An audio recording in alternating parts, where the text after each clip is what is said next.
Well, good morning and welcome to this most special day on the Australian calendar, Anzac Day. Neil Cross with you. Alongside me is my colleague Emma Rebellato and Bill Denny, the RSL Ambassador. Well, of course, last year there was no Anzac Day march because of COVID-19.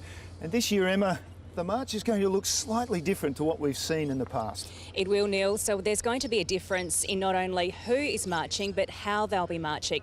They'll be marching 4 abreast and not 6. We won't be seeing any marching bands this time round, but we will be hearing them. 4 bands will be stationed on North Terrace. There'll be a limit to the number of spectators here and descendants at the end of the march. They won't be able to take part this year. Part of the reason is because the volunteers who would usually look after them are now having to be redeployed as COVID marshals. We do have a march though, which we're all, I'm sure, very grateful for. Bill Denny, how difficult was it last year for veterans not having a march? Well, Emma, emotionally it was a very, very significant.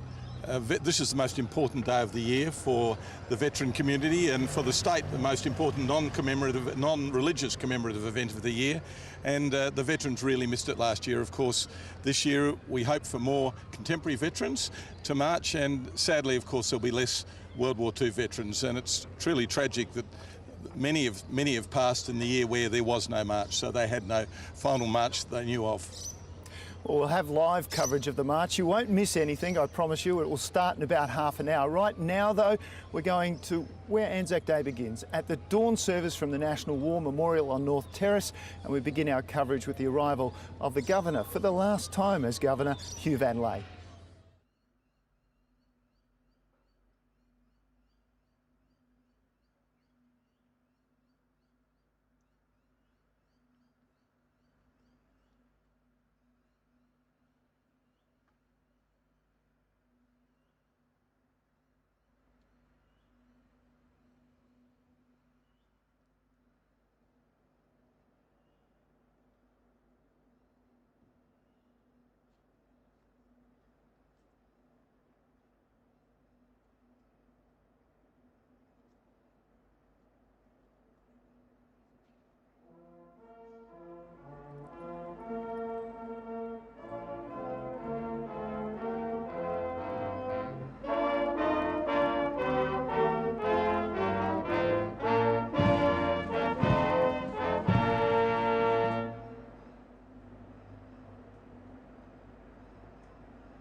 Good morning, Your Excellency and Mrs. Lay, ladies and gentlemen, boys and girls, and all that are listening or watching at home.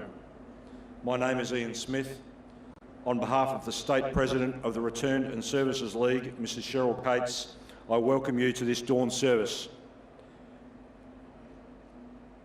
It is a great relief to be able to welcome the public after last year.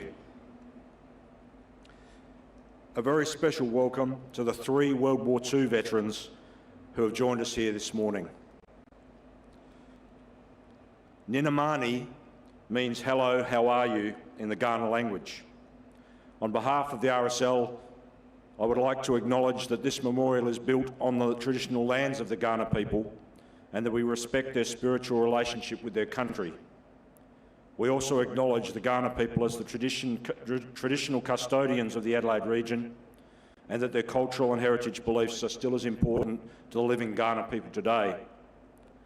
We are reminded that, despite obstacles placed in their way for many years, Aboriginal men and women have stood shoulder to shoulder with their non-Aboriginal brothers and sisters in every war that Australia has fought since the Boer War, that they often return to the same discrimination and marginalisation that they endured before their service, and many were excluded from the comradeship of their fellows. We also acknowledge that there is more to do in recognising their service. Kia ora to our New Zealand brothers and sisters, represented here by Commander Michael Collinson of the Royal New Zealand Navy, and hoş geldiniz to the people of Turkey, represented by Ms Tanya Kaplan from the Turkish Association of South Australia. 100 years ago today, commemorative ceremonies and services were held marking the 6th anniversary of the Gallipoli landing. By April 1921, almost all of the first AIF had returned home and the force had been disbanded.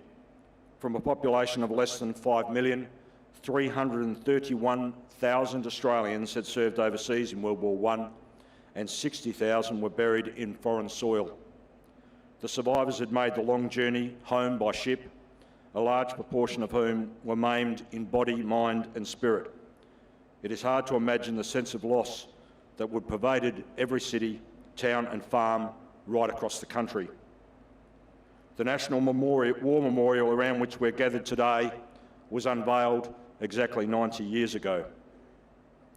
This year marks the 80th anniversary of the seesaw World War II battles in North Africa, the capture of Bardia, Tobruk and Benghazi, and then the rapid retreat in the face of the Afrika Korps offensive that saw Australian troops spend much of the year besieged at Tobruk, supported by No. 239 Wing RAAF and supported by the Scrap Iron Flotilla of the Royal Australian Navy. It is also the 80th anniversary of the successful Battle of Matapan against the Navy of Fascist Italy, in which the Royal Australian Navy played a key role. 1941 also saw the Anzac Corps reformed for the ill-fated campaign in Greece and on Crete and the defeat of the Vichy French in Lebanon and Syria. At least 2 veterans of the latter campaign will be participating in the commemorative march later this morning. Both of them are 100 years old. 1941 also saw the opening of the Australian War Memorial in Canberra, the sinking of HMAS Sydney and the declaration of war on Japan. This year marks the 75th anniversary of the deployment of the British Commonwealth Occupation Force to Japan, in which Australia played a leading role. 2021 also marks the 70th anniversaries of the battles of Kapyong and Mariang San during the Korean War, 2 pivotal events of Australia's involvement in that conflict. The peace treaty with Japan was also signed in 1951, and Australia's first peacekeeping mission in Indonesia ended that year, just one of over 100 peacekeeping and humanitarian missions that Australians have served on in the last 74 years. 50 years ago, soldiers of the 4th Battalion Royal Australian Regiment, which was christened an Anzac Battalion because it included a company of New Zealand infantry, fought a fierce battle with the North Vietnamese Army at Nui Le, the last battle fought by Australians in Vietnam, which cost the lives of 5 Australians with 24 wounded. In the same year, over 100,000 Australians demonstrated against that war, and the government announced that Australia would be withdrawing from South Vietnam. This year is the contribution and the 20th anniversary of Australia's first commitment to the war in Afghanistan, which will draw to a close at the end of this year. Around 1,300 members of the Australian Defence Force are currently serving on operations from border protection and peacekeeping to maritime security and train, advise and assist missions in the Middle East and Afghanistan. This year is a very special one for the Royal Australian Air Force, which was formed on the 31st of March 1921, continuing the traditions of the Australian Flying Corps of World War I. When formed, the RAAF had more aircraft than it had personnel. Throughout the interwar years, the fledgling Air Force focused on local defence and supporting the training of Australia's naval and military forces. It also undertook aerial survey missions, meteorological flights, public displays and provision of defence aid to the civil community, undertaking search and rescue missions and bushfire patrols. With the threat of war looming in the late 1930s, the RAAF quickly tripled in size. During the early years of World War II, a number of RAAF bomber, fighter, reconnaissance and other squadrons served in the United Kingdom and with the Desert Air Force located in North Africa and the Mediterranean. From 1942, many squadrons were formed in Australia and fought in the Southwest Pacific area. Thousands of Australians also served with other Commonwealth Air Forces in Europe and elsewhere, including during the bomber offensive against Germany. In late 1944, the RAAF was the fourth largest air force in the world, comprising 182,000 personnel and 6,200 aircraft in 61 squadrons. By the time the war ended, over 215,000 Australians had served in the Air Force, 9,870 of whom lost their lives. Following World War II, the Air Force contributed to the 1948 Berlin airlift, and this year marks the 70th anniversary of the awarding of the South Korean Presidential Citation to No. 77 Squadron, RAAF, for its early service in the Korean War, and also its largest air-to-air battle of that war. After Korea, the Air Force went on to serve with distinction in the Malayan Emergency, the Indonesia-Malaysia confrontation and the Vietnam War. The RAAF has played a major role in peacekeeping and humanitarian missions throughout the world and flew many operational sorties during the Iraq War, the war in Afghanistan and the military intervention against the Islamic State. Since 1945, over 60 RAAF personnel have lost their lives in conflicts or through accidents. Then, now and always, the RAAF has been a key part of every war and peacekeeping or humanitarian mission that Australia has participated in over the last 100 years, and in this centenary year, more than ever, its members deserve the heartfelt thanks of the nation for their dedication, service and sacrifice. On Anzac Day, we remember the service and sacrifices of all Australians who have served our nation in wars and conflicts since Federation. In the last resort, they are the ones we have relied upon to protect us, our way of life and our democratic freedoms. And in this difficult time for all Australians, we acknowledge the lessons our service personnel have taught us by their example: how to endure hardship and be courageous, to be daring as well as resilient, the importance of self-belief, and to unite when faced with adversity. Today we also acknowledge our allies, those that have stood shoulder to shoulder with us in both world wars and in many conflicts since, especially the people of New Zealand, with whom we share a special bond forged on the rocky hills of Gallipoli.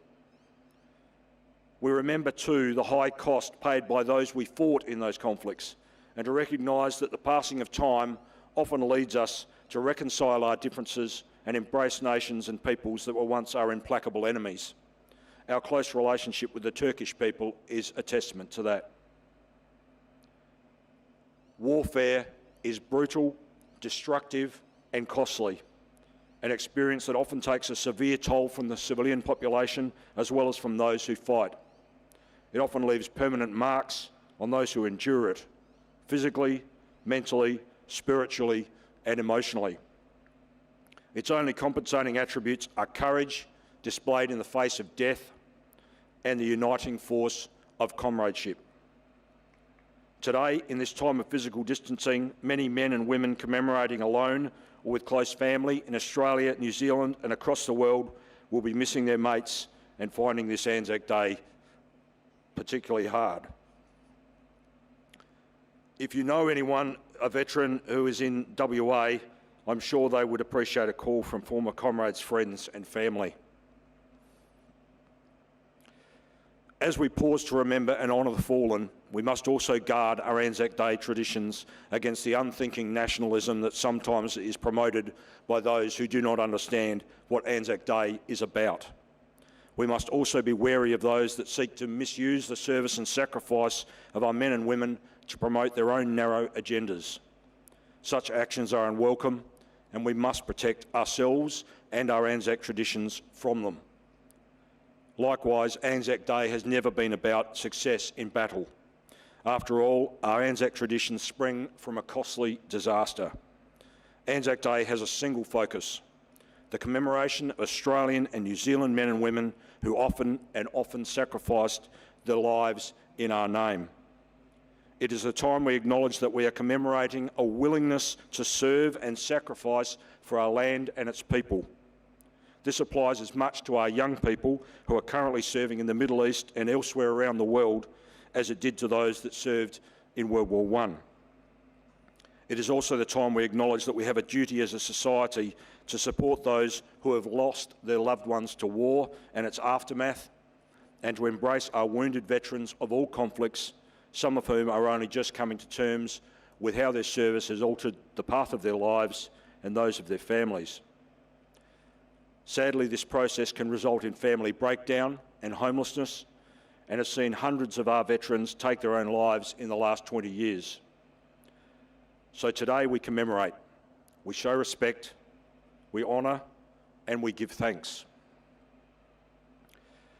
We remember the nearly 103,000 young Australians who lost their lives defending our land, people, and democratic way of life, and we remind ourselves to show compassion for those that have emerged from their service bearing physical, mental, spiritual, or emotional scars. Finally, we remind those that we elect to represent us that they bear a great responsibility when they send our young people to fight on our behalf, a responsibility that includes ensuring that they are treated with respect and cared for properly when they return home. I now introduce Chaplain Patrick Boyle, who will lead us through our service of remembrance.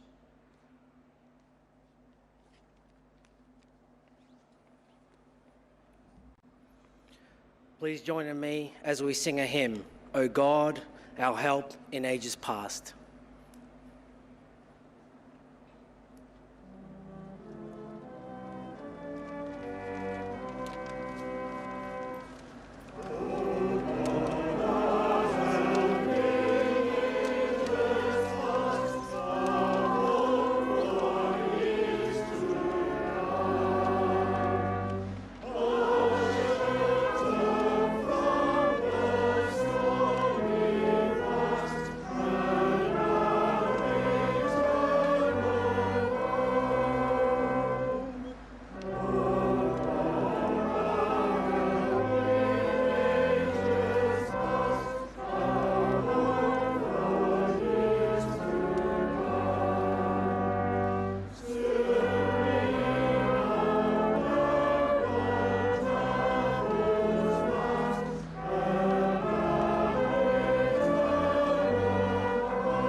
Now like to pray a prayer that brought comfort and peace to many of those on the battlefield, the Lord's Prayer.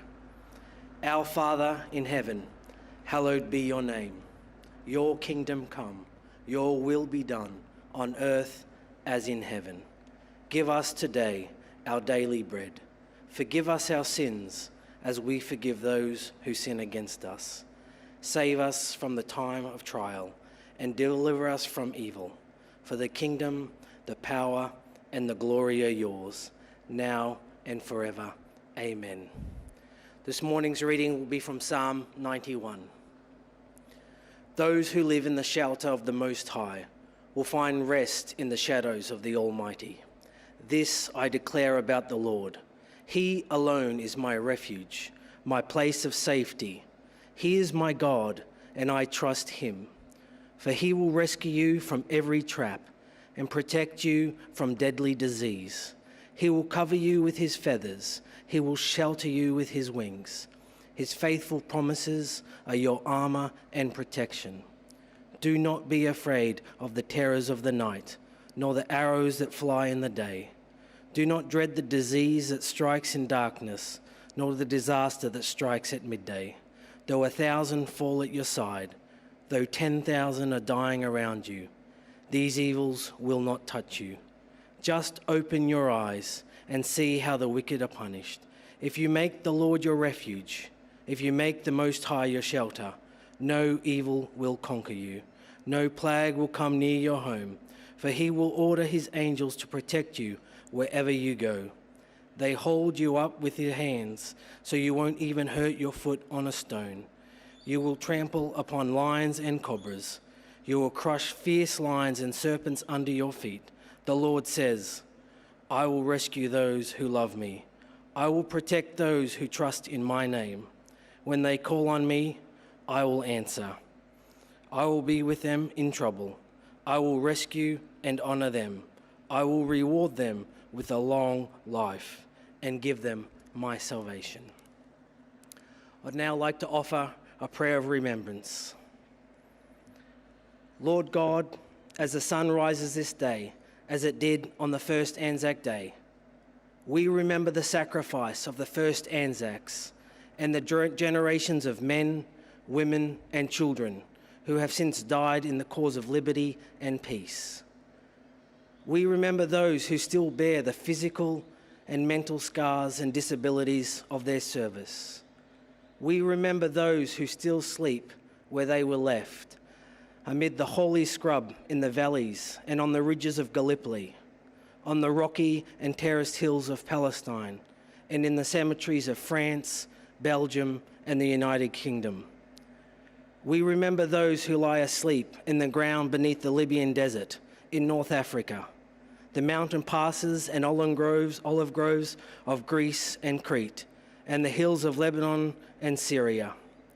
Lord God, we remember those who lie buried in the jungles of Malaya and Burma, in New Guinea and the islands of the Pacific in our own far north. Heavenly Father, we remember those who lie in unknown resting places in almost every land, and those gallant men and women whose grave is the unending sea. Lord Jesus, we remember those who died as prisoners of war, remote from their homeland and from the comforting presence of their kith and kin. We remember those of our women's services who gave their lives in our own and foreign lands and at sea, and those who proved to be more, much more than in name, just the sisters of our fighting men.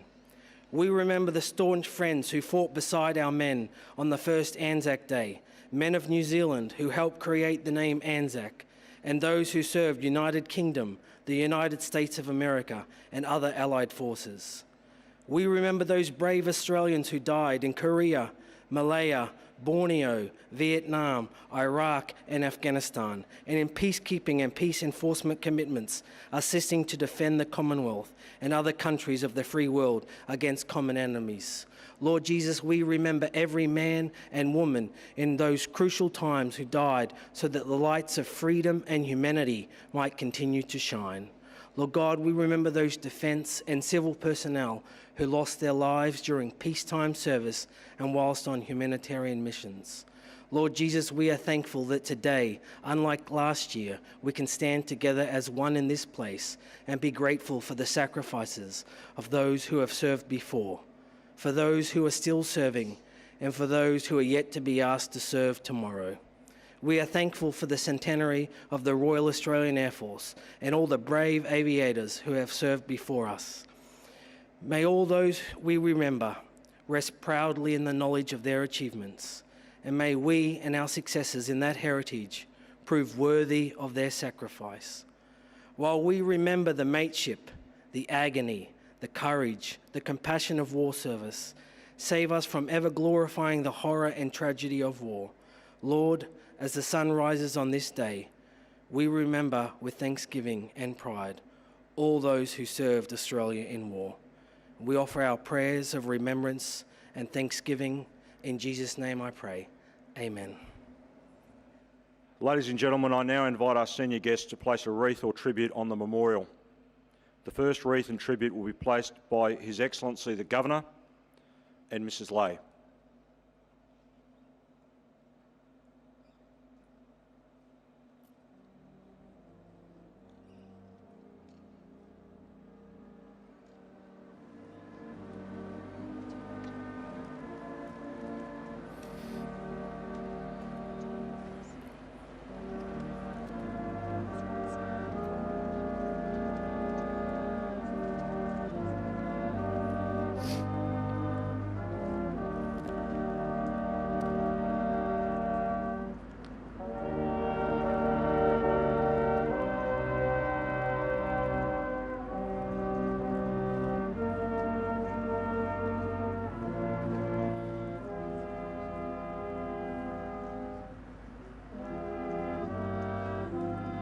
Cheryl Cates, State President of the Return and Services League, Commander Michael Collinson, representing the New Zealand High Commissioner, and Ms Tanya Kaplan, representing the Turkish Association of South Australia.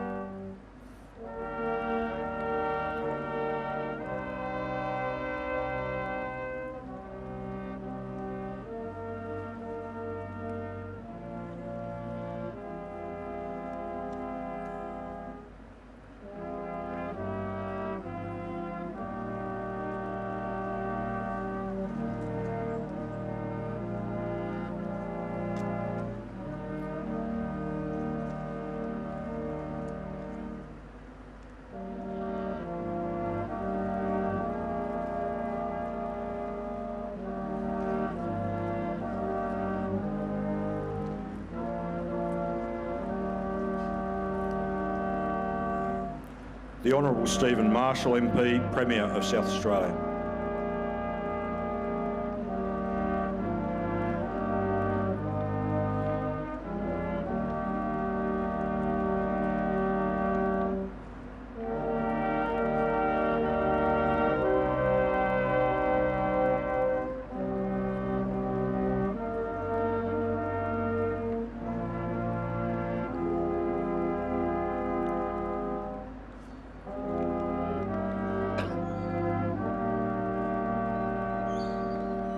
Senator the Honourable Simon Birmingham, representing the Prime Minister.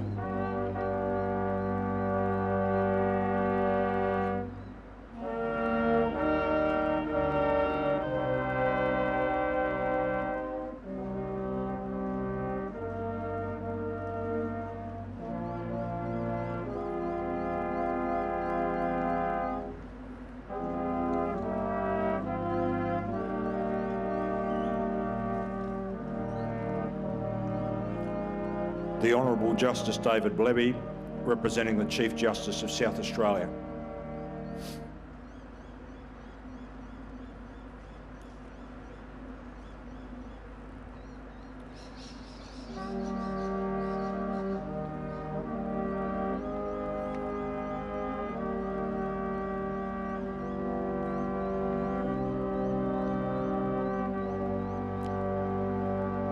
The Honourable Peter Malinauskas MP, State Leader of the Opposition.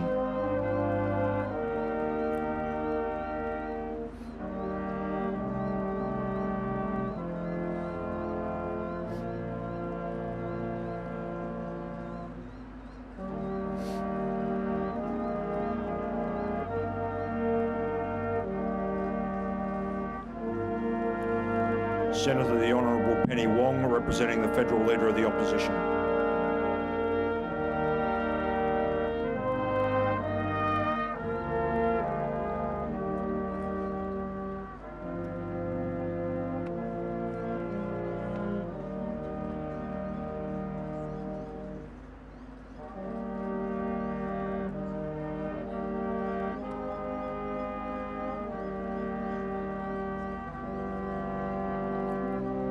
The Right Honourable Sandy Verschoor, the Lord Mayor of Adelaide.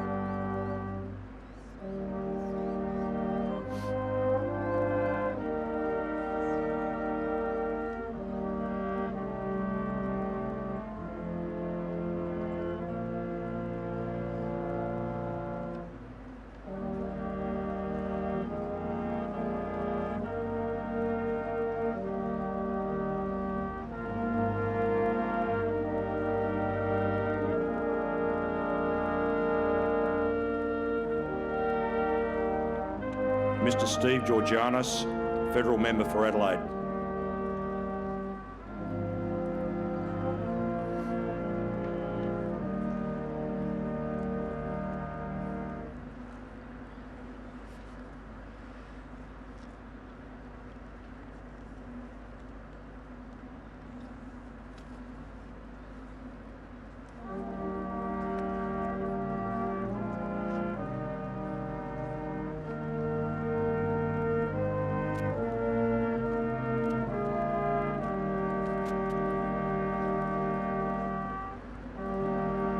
Commander Alastair Cooper, representing the Royal Australian Navy, the Chief of Army, Lieutenant General Rick Burr, and Air Commodore Ross Bender, representing the Royal Australian Air Force.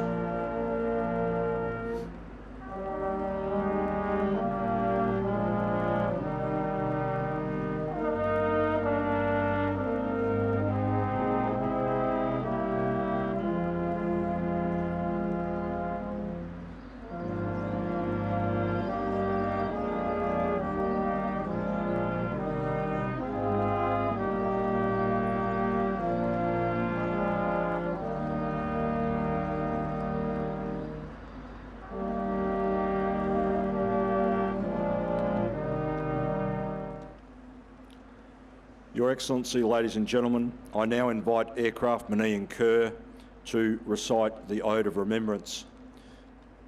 Aircraftman Kerr enlisted in the Australian Army as an infantryman and deployed on tours of Afghanistan in 2013 and 2016 and reached the rank of corporal before transferring to the RAAF last year to become a military working dog handler.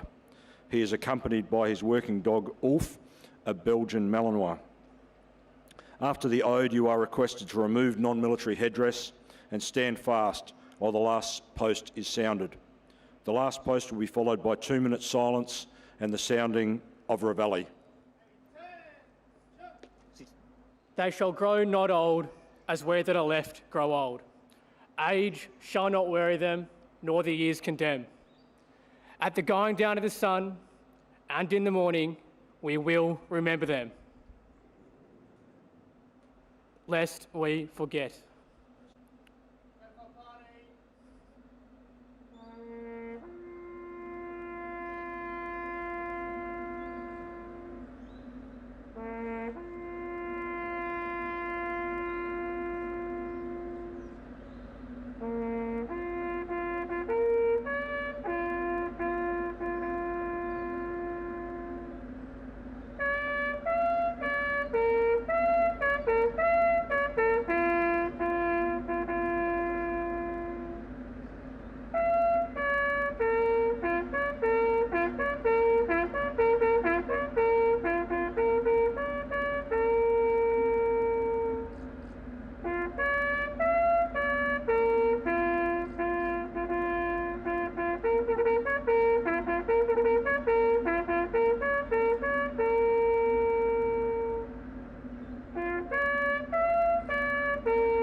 Body, attention!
Bless thee and keep thee. The Lord make his face shine upon thee and be gracious unto thee. The Lord lift up his countenance upon thee and give you peace. As you go forth from this place, may the wind of the Spirit startle your senses and blow through your life. May the fire of the Holy Spirit scorch your complacency and light your way. And may the blessings of the Holy One, the Creator, the Redeemer, the Sustainer, rest with you now and forevermore. Amen.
Thank you, everyone. So that was the Good morning. scenes.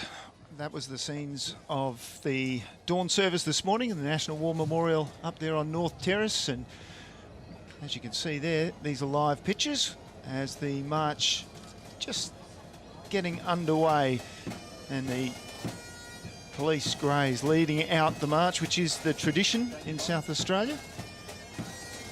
Almost all major ceremonial activities in SA are led out by the South Australian Mounted Police, commemorating the many members of the police force who has served in Australia in war and conflict and in peacekeeping roles. And Emma, that's the first of our flyovers today. It is. The P-8A Poseidon is flying over right now. Later it will be flying over Mount Gambier and also Kimber. Now this is a special event. It's the RAAF centenary this year. So there have been a few events to mark this occasion, and the flyover is one of them. And of course we've got the sound of the bands, but they won't be marching today. It's one of, as we talked about at the beginning, it's the flyover more directly overhead right now, but as we said, the bands will be playing up there on North Terrace, and it'll be across the PA system, but you won't actually see them marching. It's different, Bill Denny. It is very different this year. Hopefully there'll be plenty of space between all those different units, but it looks very hollow up there without the crowds on either side. We can see just after the mounted police, you can see the Grand Marshals, which we've got a few extra this year, being led by the Air Commodore Ross Bender, who's the Chief of the Air Force here in South Australia and the Senior Defence Officer there behind the RAAF Blue Ensign. And then we have various other very senior officers that are appointed Grand Marshal for the day. Andrew Figtree and Alison McCarthy from the Air Force, and Commodore Stephen Tiffin and Commander Alastair Cooper from the Navy, and Brigadier Graham Goodwood and Major General Neil Wilson from the Army, very prominent in the services in South Australia. We talked about the number of spectators being limited, of course, with COVID restrictions. The spectators are only family members of those who are taking part in the march. There are QR codes along the route, so they have to check in as well. Or veterans who choose not to march, they are able to line the route as well and support their comrades. I think it's marvellous what the RSL has done this year. When you think about, I know how much work's gone into this, led by Ian Smith. The amount of work these, we'll call them on the committee, the older gentlemen and women have had to do is amazing, and they've done this as a gift to South Australia. You might have heard other states have had issues about will we, won't we, when will it happen. South Australia hasn't had any of that. The RSL has taken the lead, they put their head down, and the amount of work they've done to ensure a good day is extraordinary. Well, as we talked about before the dawn service, when it wasn't on last year. That must have been such a tremendous blow to a lot of the veterans, you know, the elderly, dare we say, the elderly veterans especially. Particularly the World War II veterans. We'd had, I think, 80 the year before last, and sadly in the 2 years since the last march, a number have passed. And I know not being able to have an acknowledged, I guess, a last march is, how do you know what your last march is? But it was sad for them to go, and there have been quite a few pass in that time. Because it is an event that so many look forward to, isn't it? For the older veterans, focus. Emma, it's a focus that keeps them alive, and they really look forward to it. And not so much now, but up until a few years ago, they used to take pride in being able to actually march, not be pushed in a wheelchair, and they'd come out here in the quieter months, the cooler months, and actually practice marching, physically marching the route, so they knew they'd be able to do it on the day. Now, just earlier we saw the Governor, Hugh Van Ley, standing as the march went past. We also have the Chief of Army here, Lieutenant General Rick Burr. He attended the dawn service this morning. We spoke to him earlier as well, and he will be at the Cross of Sacrifice for the third part of the trilogy of our commemorations today.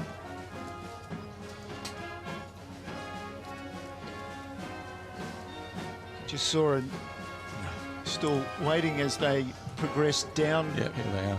King William Road, but as we see the prominence of the New Zealand flag at the front of the march, that's obviously the NZ part of Anzac, and it's something. I think it's really special that the RSL makes sure that prominence is there, and that, of course, the New Zealand anthem is played at the dawn service. They're our guests of honour on Anzac Day, and they traditionally lead the unit contingents. And the group comprises New Zealand ex-service people living in or visiting South Australia.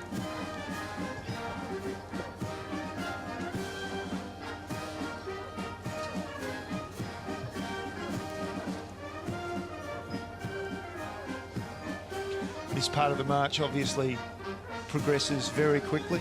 We've got obviously not many veterans as we go through. Well, there are no veterans from the First World War, and so this part, unfortunately, it just marks the passing of time. It does. We're very soon about to see the members of the Turkish community, and our close relationship with the Turkish community did have its genesis. There's Thelma Zimmerman. I'll tell you about Thelma in a minute. Dear Thelma. There's the Turkish community.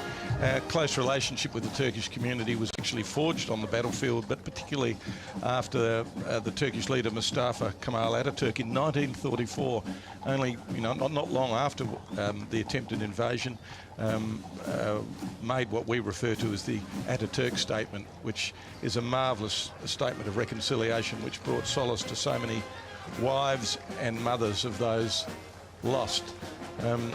The Turkish Association of South Australia is particularly strong, led by Tanya Kaplan, which is good.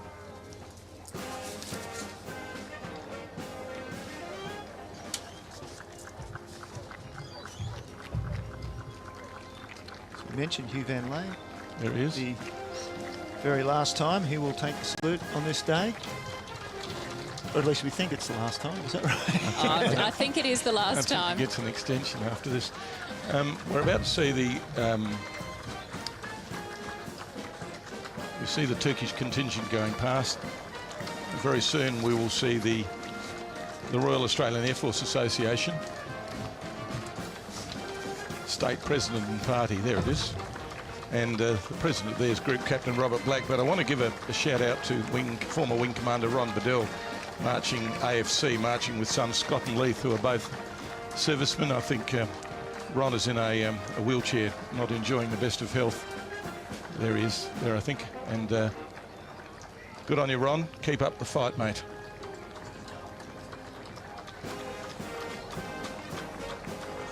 And a number of commemorations have been held for the centenary of the RAAF. So it was formed March 31st, 1921. And to acknowledge that event, there is a Royal Australian Air Force Centenary Guard, which you can see there, being led by Group Captain John Grime and Base Warrant Officer Scott Brown. And this guard comprises 4 flights, which between them represent all the units that call Edinburgh home. And you can see Flight 1 is number 3 Security Forces Squadron with working dogs, which I can hear. I think we all can, Bill. Yeah. Then there's, that's lovely. Flight 2 with the Maritime Patrol and Air Warfare Centre. Then Flight 3, which is 24 Squadron and Headquarters Air Warfare Centre, and Flight 4 is the Aircraft Research and Development Unit. Basically, as I said, I can't go through them all, but all the units that call Edinburgh home, these are our people, and there they are, and they're being congratulated on 100 years of the Royal Australian Air Force. And looking after our people. Yes, exactly. Is Legacy, which is the next banner that we see there. And that's Chris Burns leading them with the white hat. Chris is a career Army officer who saw service in with the United Nations in the Middle East. He's currently CEO of Hutt Street. I find it extraordinary that there are 2 widows from World War I veterans still under Legacy's care in South Australia. The eldest widow, get this, is 108 years old. And you can see just behind there holding the wreaths, our brother and sister Aaron Miller and Hayley Miller. And this wreath will be placed at the Cross of Sacrifice after the march. Now we're getting to the start of our World War II groups. And look, I said in 2019 only 80 World War II veterans participated. But every veteran must be now between 94 and 104 years old. We do have one 104 years old in South Australia, and I'll talk about him in a minute. But here we are now with the merchant cruisers, and I can see Ron George there, and I can also see George Lower. Ron George being pushed by his grandson Jake, and Ron served on the Westralia when it became under kamikaze attack. He's also coxswain of a landing craft, landings in New Guinea and Philippines and Borneo. But George Lower, in the wheelchair next to Ron, George will turn 100 on the 30th of May, and this is his very, very first Anzac Day march in his life. That's well very special. Done, George. He was a sapper on the ship's army detachment, on landing ship HMAS Manura, and he's being pushed by his daughter Colleen. That's quite extraordinary. Good on you, George. Now we're getting to the destroyers, the N&Q class that we talk about, and indeed ripping right through to corvettes. And indeed Roy Mingy is marching with us again. He's actually marching. Roy is one of our younger World War II veterans. He's only 95. And Roy's brother Ron served with the 2nd 6th Cav Commando Regiment. Ron is 97. And I think Roy and Ron would be probably the oldest surviving brothers to have served in World War II. As I said, Roy's not marching, but Ron's out there. And fantastic to see them. Now we're getting into the Arctic convoys, and these were the Royal Navy convoys through the Arctic Circle to the Soviet ports, taking much needed supplies to the Russian allies. Exceptionally dangerous, and a single trip took 10 days. Winston Churchill called the journey the worst in the world. And marching today, I can see Pat Rothery, who turns 102 during the year, and he's being pushed by his grandson George. Daryl Mulberry's there. Daryl would be our youngest World War II veteran. I think he's 94, and he was involved in patrolling duties on HMAS Sheffield. And Reg Swanborough, Swanee of Gawler, is a regular marcher. He said he'd march today. I haven't seen him yet. He served aboard the aircraft carrier Vindex. Since 2019, we've lost Ken Ball, a fearless advocate for Arctic convoys, and we also remember Bob Biggs from that unit. Bill, no doubt today we'll be seeing some signs without any veterans marching behind them. Does it change over time that sometimes veterans just sit out a year perhaps and then come back the next, or what happens to those signs as the years go on? Well, we give them 3 years, Emma. If nobody marches for 3 years and we're not, of course, if we're told a veteran's just having time out, we'll put the sign aside and reinstitute it if necessary. But without being told, we give them 3 years and then we presume no one's marching anymore, and that's basically the end of that unit's participation. And indeed, the World War II units that have retired from Group 2, which is Navy, were the frigates River class, named after Australian rivers. So the Gascoyne, the Barcoo, the Warrego, the Burdekin, the Diamantina, the Lachlan, the Hawkesbury, they've been retired this year. And we can see Group 3 coming up. I think before that, this is Group 2, the Jeep. I think in there would be Cyril Jacobs in that Jeep. He served on the HMAS Bundaberg, which was a Corvette. And these military vehicles are provided by the Military Vehicles Preservation Society of South Australia, and they're housed at the National Military Vehicles Museum at Edinburgh. They're all privately owned, lovingly restored, and as you can see, working vehicles and very much loved. Absolutely, they do a marvellous job, the military vehicle. I think that's Cyril Jacobs there. Now we get to Group 3 Army veterans, and in the lead element, I'm expecting to see, there she is, Pat Rofe, very fit, 98 years. Pat served at Keswick Barracks during the war, and she married Bruce, who served as a commando in PNG, a real family thing in those days, you know, husband and wife having served. Pat is being pushed by a granddaughter, Pamela Murphy, who is proudly wearing her dad's medals, which is nice. There she is. And this group was formed in late 1941, and women were recruited between the ages of 18 and 45, and about 3,000 women from South Australia enlisted. Here comes the CAF Commando Squadrons and M and Z Special Units. These are men in these units were specially selected volunteers of the highest medical classification. They were among Australia's elite at the time. You can see the Z Special Unit banner coming up. It was M and Z Special Units, and men in these units conducted clandestine operations throughout the Southwest Pacific area. Z Special Unit's most famous exploit was Operation Jaywick in September 43, and our Moss, South Australian Moss Berryman, was the last survivor of that operation. That's when they went into the Singapore harbour and mined Japanese ships. Sadly, we lost Moss in August of last year. You see the big black Z Special Unit banner there. I can see Merv Fox marching. He's the last man standing, literally. Merv served with the 2nd 14th Battalion in PNG before transferring to Z Special Unit. He's being pushed by Colin Bain, who's the son-in-law of Jack Treadray. And I mentioned Jack because when we see Z Special Unit, we always remember Jack Treadray, MM, a courageous, distinguished soldier who was prominent each year in his red beret. We lost Jack in 2018, but he'll never be forgotten. He served behind enemy lines for, I think, about a year on his own in Sarawak in 1945, and he befriended and worked closely with the Kelabit and Iban peoples, and he remained close to them for the rest of his life and visited them regularly right up until he died. We mentioned their courage and bravery. Unit members were awarded 150 decorations between 1942 and 1945. We have the... there's Merv, the green beret, and that's Colin next to him carrying. That's Jack's son-in-law. Extraordinary men. It's lovely how Jack managed to maintain that link with the Kelabit and Ibans people, who are very primitive tribes people.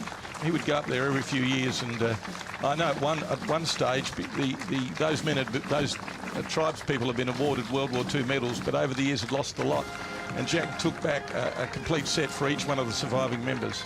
Here's 2nd, 3rd Machine Gun Battalions crept up on us there. We saw them for a minute. That's our great friends Jack Thomas and Chook Fowler. Jack being pushed by sons Graham and Andrew, and Chook being pushed by his son Robert. These two men were prisoners of war. There's Jack on the left. I can't quite see it at the moment, but Jack on the left and Chook on the right. There we are. That's Chook on the left as we look at it now, and Jack on the right with his hand on his head. They spent 3.5 years as prisoners of war on the Burma-Thai Railway. Jack's service involved being taken by tramp seaman to the Sea of Japan, where he worked in the coal mines under the Sea of Japan. I know these men well, and they are just beautiful people, long forgiven their captors, and just an example of ambassadors of an extraordinary generation. And when we see them, we think about their mates, Bluey Stevens, Ron Gratz and Bill Schmidt, who passed in the last few years, and the 2nd 3rd Machine Gun Battalion Association, which still exists. Bill, that's part of the reason to march, isn't it? For those who are gone. Yes, it is. I just saw the 2nd 10th go past, and we mentioned Murray Willing of Ardrossan, who sadly passed away just before last Anzac Day, I think. And Ed Epsery of Port Broughton, what an amazing man who spent the entire war in uniform. Served in North Africa on the Kokoda track where he was wounded twice. This is our 2nd flyover.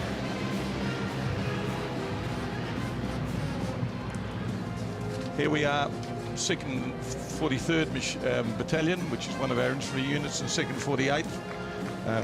2nd 43rd identified always with Bill Corey, but my family had 2 cousins there, Ralph and Gerald Dowling, both who were killed within months of each other in North Africa, which was sad. 2nd 48th, and I want to mention Sydney Kinsman. Now Sydney will be listening from Alice Springs. Sydney is the sister of my dear friend Thelma Zimmerman. Sid saw service in North Africa, and this is for you, Sid, in Alice Springs at Tobruk in the Battle of El Alamein, where he was captured by the Germans. He was handed over to the Italians and moved to Italy as a prisoner of war, but he escaped and made his way to freedom. He'll turn 100 on the 2nd of July, and we send him our heartiest congratulations.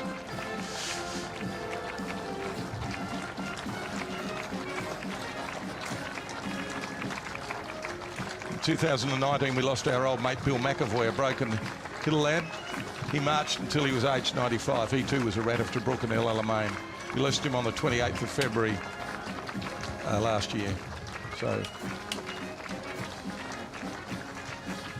actually a year before, 2019. Gee, we're going through them quickly. We certainly are. Again, Mark's time, isn't it?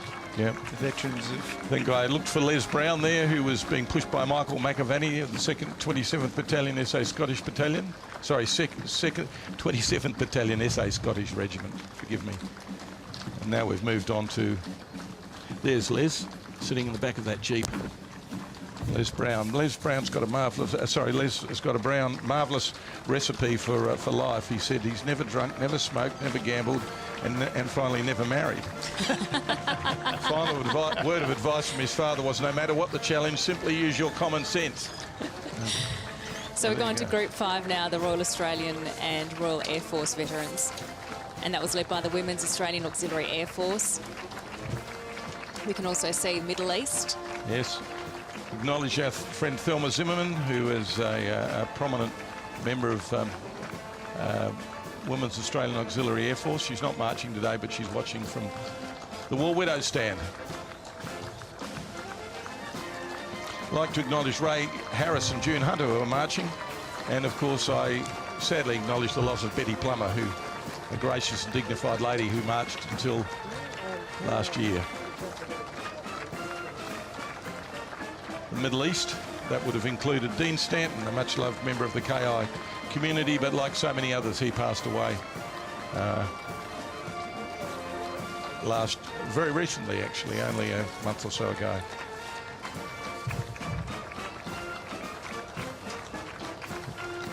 Getting to the Royal Air Force, and we always remember Bomber Command, our Bomber Command men, particularly Squadron Leader David Lester, one of our most, I think one of our bravest veterans. They're all brave.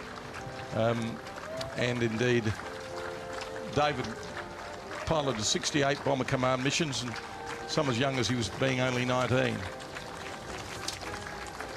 That's Ern Mildy and Don Looker in that Jeep.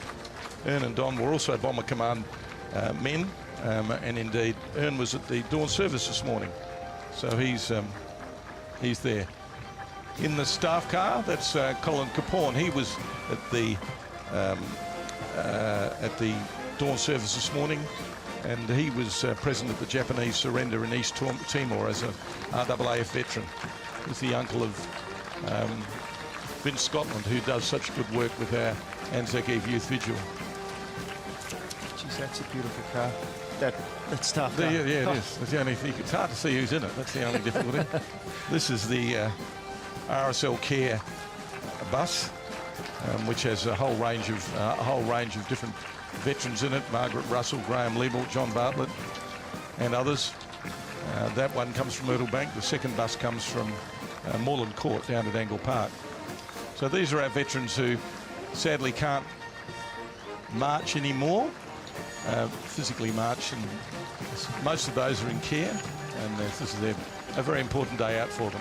Well, you can see on their faces, can't you, that some of them, they're just so happy to be here and waving at the crowds.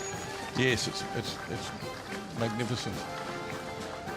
And it's good, and we understand the support given to them by the organisations where they reside. The care facilities are in them. They've got to bring people in early and to get the veterans up and out. And it's not an insignificant challenge for them, and we appreciate it. And again, just to remind people, if you have just joined us, that yeah, the crowd's down this year. COVID-19, obviously, to a degree, plays a part, but there's no members, if you like, of the general public allowed at the march today. That's right. So all the people you see lining up by the side of the road all have a direct relationship to people who are marching. That's right.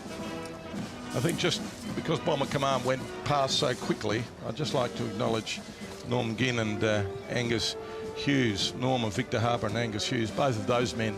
They're not marching today, but both of them are Bomber Command men. Both of them parachuted out of stricken aircraft in the middle of the night, captured by the Germans and spent time as prisoners of war. We particularly remember them. They're great men, and their contribution was extraordinary, and what they went through was extraordinary. I think now we've got Group 6, which is the British Commonwealth Occupation Force, Korea, Malaya, Borneo, and Navy Vietnam veterans, and that's being led by Cheryl Fittock, who is the president of the RAN Association. Sadly, we lost Jean Hudson during the year, and Jean was a member of the Women's Royal Australian Naval Service between 63 and 67, was a secretary and president of the RAN Association. Vale Jean. This year's the 80th anniversary of the start of the WRANS branch of the RAN. It is. There are still a few of them from World War II, but unfortunately they're not able to march today. They'll be having a lovely lunch today, and that's good.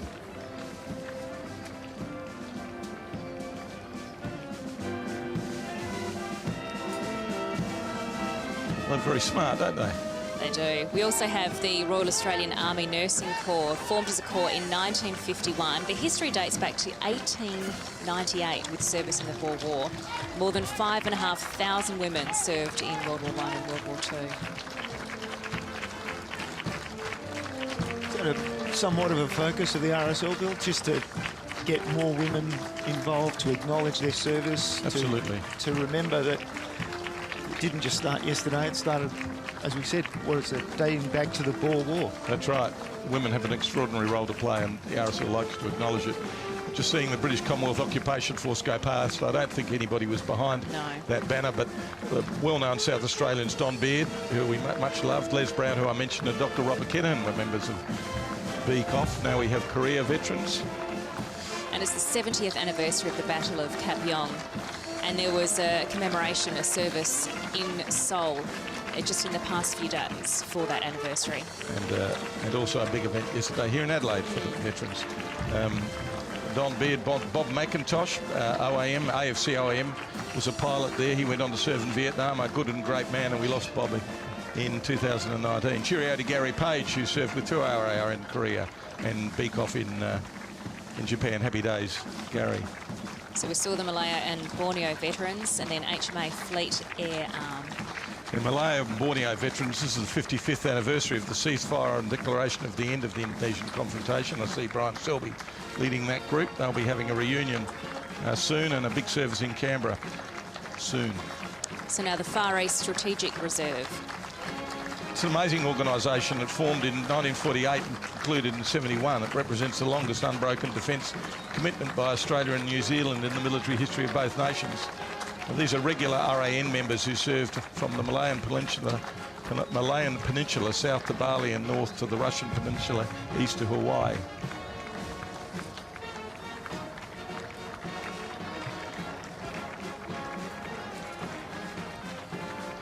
Now we have the RAN destroyers, Vietnam.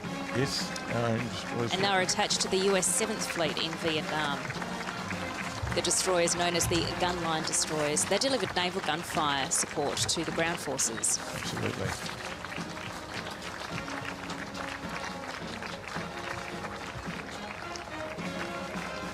The clearance divers should be there too. Yes, they It's are. a truly dangerous and demanding job, definitely not for anyone who lacks ticker, that one.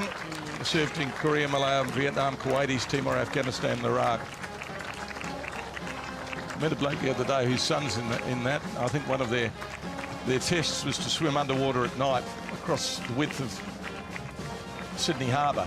But I think they stopped that because one of the fellows got attacked by a shark a few years ago and lost his leg. But it's a bit challenging, that sort of test.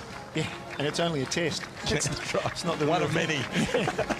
Now we're going to our next group, Army Veterans, Vietnam. The team led by the Australian Army Training Team. This unit consists of highly experienced officers and senior NCOs who acted as military advisors to the South Vietnamese. Looking for Snow Chester and Vic Pennington, who were in that unit. And I'd like to remember Brigadier Pat Beale, DSO OMC, one of our most distinguished South Australians who served with the AATTV. He'd already had a military cross for his service in Borneo and was awarded a Distinguished Service Order for his service in Vietnam with the Vietnamese. The AATTV is the most highly decorated unit in the Australian Army. 4 Victoria Cross winners, including Major Peter Badcoe, who has the medal for tonight's Anzac Day match between Port Adelaide and St Kilda. The medal for the best on ground is named after Major Peter Badcoe. Tony Mogridge leading that group, a highly respected man from Blackwood. Here we've got the Armoured Corps. Cheerio to Craig Mitchell up there at Upper Sturt. Spent 2 years in Vietnam, most of us know that. His nickname was John Wayne. Do I need to say anything else now? Well, the Armoured Corps were involved in some of the most intense fighting with the task force, including Long Tan. They were. The flags in front of that unit, I think, represent the members that were killed. Coming up, the Royal Australian Artillery. This group represents those artillery batteries that supported infantry units operating out of the 1st Australian Task Force base at Nui Dat. They provided artillery support whenever needed, but particularly during the Battle of Long Tan in 1966. Not sure if Bob McAvoy's there. Bob wasn't involved in the Battle of Long Tan, but he's an eminent member of the ex-service community and highly respected. Did a great job over there.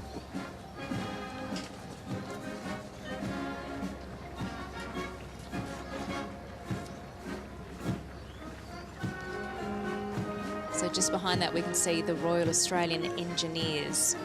And their main role was in Vietnam was to support other units with tradesmen.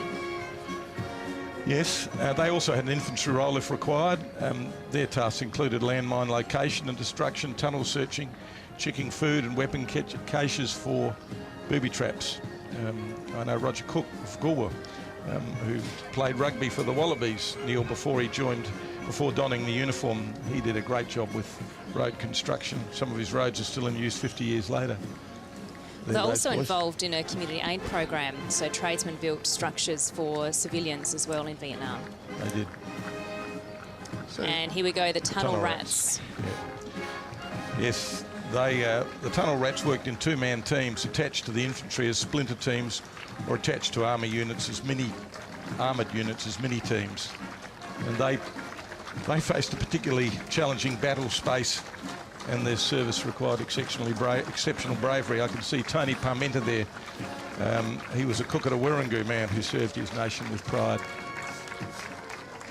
Doc Ballantyne too, I can see. I'd like to acknowledge Terry Zaya. Terry wasn't a tunnel rat, but a marvellous contributor, veteran of Malaya and Borneo. We lost Terry on the 25th of February last year, but we won't ever forget him.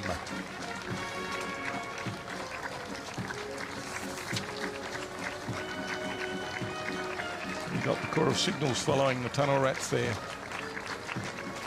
And we can see with some of our veterans, most have, well, all have medals on their left, but some also have medals on their right.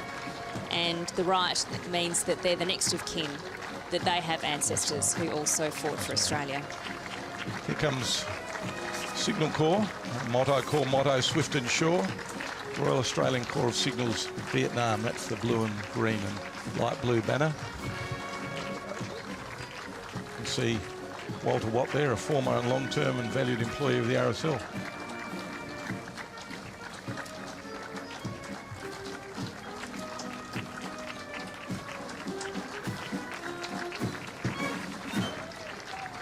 Just for the younger members of our audience, when they talk about the Signal Corps, I mean, communication's everything in the theatre of war, and obviously very important.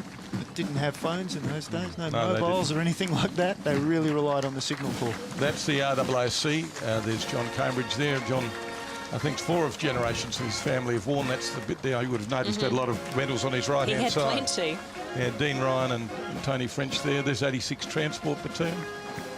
That's a unit I was privileged to command. Not many are there this year. Not where they all are. They've probably gone for the reunion early. I like to remember Nugget Wayland and Johnny Jebb and Gary Wolford and Rod Langman. We had a member of our unit, Rocky Anock. He turns 92 tomorrow. He served, before he came to 86, he served with 3 RAR in Korea in the Battle of Kapyong. So your unit known as the Galloping Greengrocers. Is that right? It's not very respectful. I like to think we're something better than that. But yes, Neil, I have to admit it. The first Australian Field Hospital there.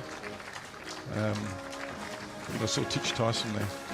They were formed in South Vietnam on the 1st of April 68, taking over from 8 Field Ambulance. There it is. And we can also see the first Australian Field Hospital. Yes, that's Titch Tyson there just behind the banner. He does a huge amount of work in the ex-service community and his colleagues. And this is only one of only 2 Australian units to have female military personnel serving in South Vietnam. They had a 99% success rate. If you got to the unit, you're okay. You're going to survive. You 99% chance of surviving. I see Rod Murray there as well. Now we have our engineers. They fixed and repaired pretty much everything, and followed by the Vietnam Veterans Organisations. These are the organisations that look after a lot of our veterans, our Vietnam veterans, now that they've returned. They provide that opportunity for ex-service camaraderie. I see Phil Scroop from Clarendon carrying the VVF flag. These units, these organisations provide a wonderful opportunity for veterans to get together and help each other. CMF observers, these were officers of the citizen military forces who volunteered to go over there and observe regular army operations.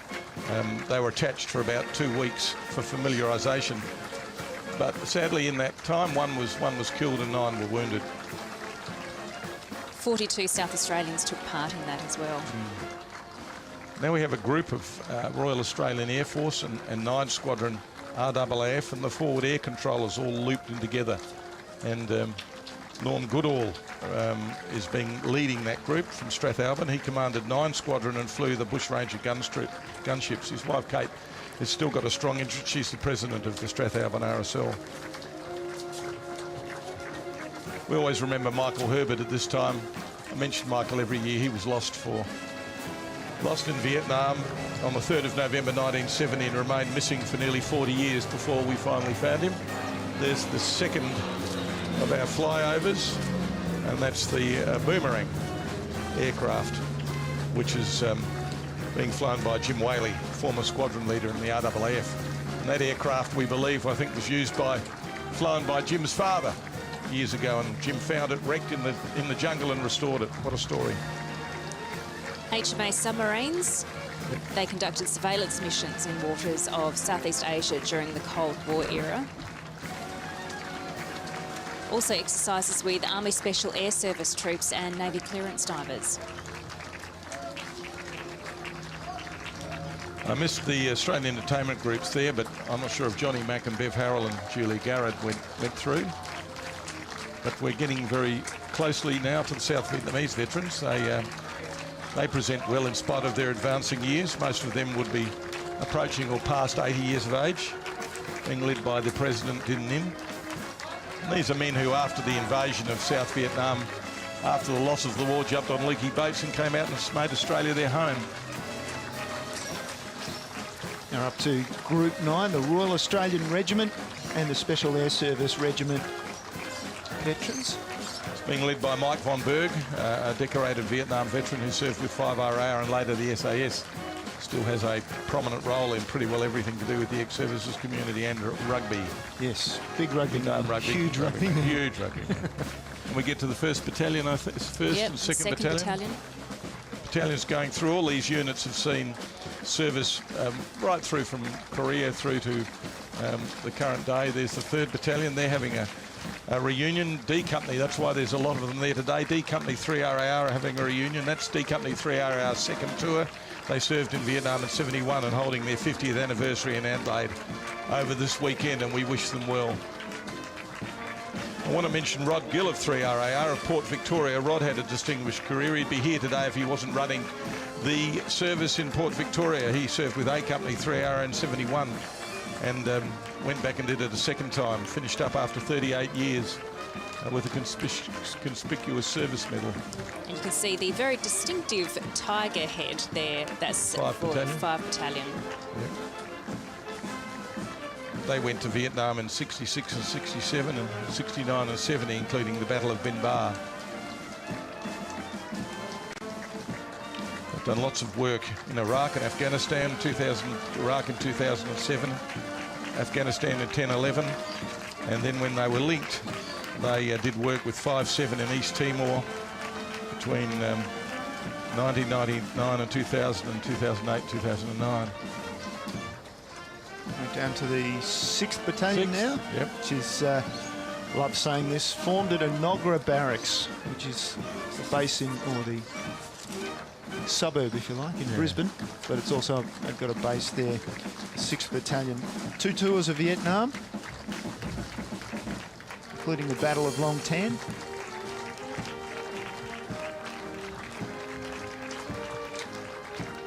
And the maroon banner of the 7th Battalion. See, 6th Battalion, just mentioned Mick Storen, the subject of only 19, he was carrying the banner out there. And as you say, Emma, 7th Battalion comes through. They've got additional numbers this year. They certainly do. Well, there's a reason for that, because we changed the way the Defence Force parades in this particular commemorative march this year. These men have chosen, a lot of these will be serving members of 7RAR who've chosen to march with their association. I can see Graham Corns there marching. Yep, look for Graham, and Gil Green, who's a mate of his who often comes over from Port Lincoln when he can. You see very clearly the younger members there. Nice injection of youth and vitality. 8RAR. I can't see Bob Plummer. He normally, the son of Betty, who I mentioned previously, who we lost. Bob I can't see there, but normally the parade CSM. So the 8th also established at Enoggera in August 1966. The 9th Battalion coming through now was raised at Woodside. 13th of November 1967 was the youngest battalion of the regiment. Exactly, that's Mick Mummery you just saw there. Mick was leading that. But I also mentioned Terry Slattery, who served with 9RAR. Terry actually owned a company called Signs Incorporated, which has been helping us for many, many years, providing signs free of charge for our march, and we were forever grateful to Terry for his service and his support subsequently. You've got 2nd, 4th Battalion, the start of the linked battalions with good turnout there. I know Jack Gregg served with that unit. He's still serving. He's been serving for 49 years. They can't get rid of him. And he's had an extraordinary record, but retiring this year and going to live in France, would you believe? 5-7RAR after that. And it's then followed by the Special Air Service Association.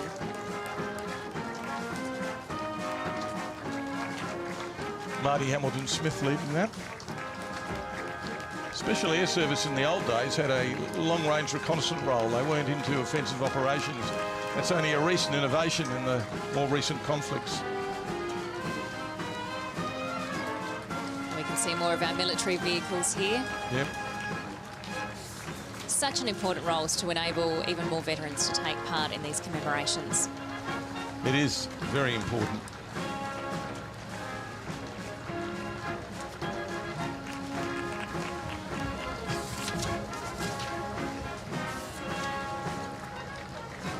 You're watching Anzac Day commemorations in Adelaide, live and exclusive on ABC TV. In our commentary team, RSL SA Ambassador Bill Denny, my colleague Neil Cross, and I'm Emma Rebellato.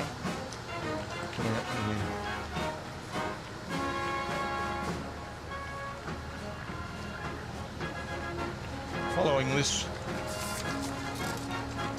Group 9 transport vehicles is Group 10, which are basically recent conflicts and peacekeepers. There is a gap, though, isn't there, Bill, in terms of serving overseas, and there was a period when Australia there weren't too many tasks overseas, and so it's a curiosity where some of those veterans feel like they haven't really done their job. I'll mention that a bit later, Neil, but you know, it is sad that they feel that way, because I've got to tell you, when you sign on the dotted line, age 18 or whatever it is, Bill Griggs there, well-known, respected veteran and medico, Somalia. Sorry to jump in there, Major John O'Grady leading those. He's still in leading uniform after 46 years. How does that work? That's extraordinary. Then we get on to the peacekeepers. I'm looking for a man here called Colonel Isoa Tukoka, the Fijian peacekeeper. There he is, in the third row. He's a veteran of Rwanda, where he served on the United Nations headquarters. There he is, big man, a colonel, went through the Officer Cadet School at Portsea. That group led by Steve Larkin, and shout out to John Spencer, who would be there, but he's at home, not well. These are people, members of the Army, Navy and Air Force, who were deployed overseas in support of UN and other peacekeeping operations. So we have Interfet East Timor. That's right, and there you've got Navy, Army and Air Force that served in the East Timor situation, providing much needed support to the East Timorese who we are close to.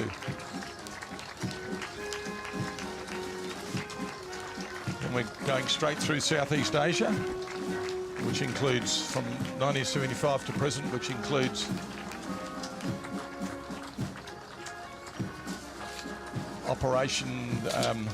includes all sorts of operations, basically, as I said, in Bougainville. We're now in Group 11, Solomon Islands, border protection operations, then the International Stabilisation Force in Timor-Leste, and also Greater Middle East operations. It's hard to explain what they do. They go past so quick. Those Greater Middle East operations, ADF members already deployed in Afghanistan in 2014 were redeployed to operations in the Greater Middle East, places like the Persian Gulf, Bahrain and Qatar.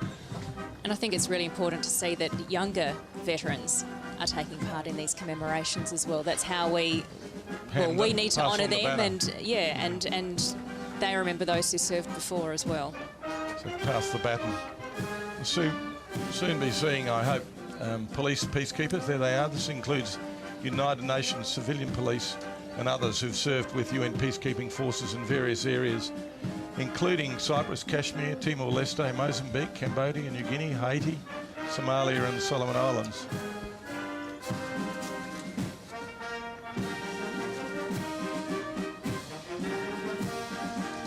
Again, they're followed by humanitarian operations, and these since 1947, over 30,000 Australians, including police and defence force personnel, have been involved in these types of operations.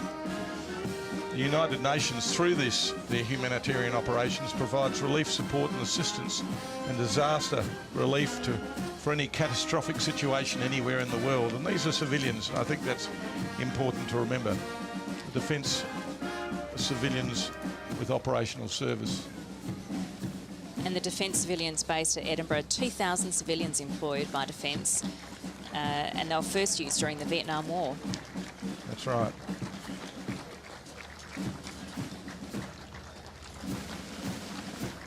Now we have Group 12, our non-returned former and serving personnel.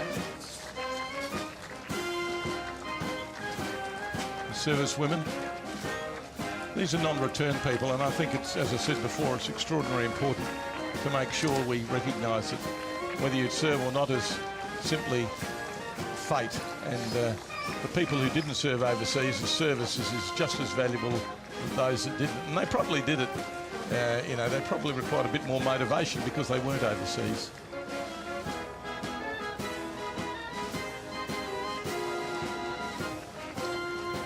Now we have the National Servicemen coming up, and there were two National Service schemes between 51 and 59. Every 18-year-old was conscripted to serve 3 months full-time and then 5 years part-time.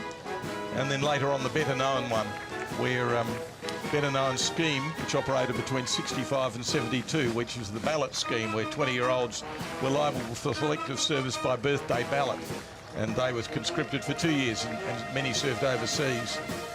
In Vietnam, for instance, there were 50% national service and 50% regulars. Between 51 and 72, there were 300,000 men were conscripted. So the leader there of that group was Padre Rot Denton and the flag bearer Dave Edgar.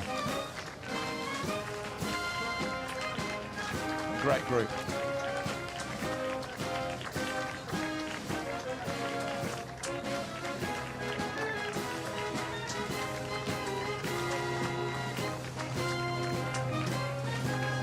There goes the flying overhead is our third flyover.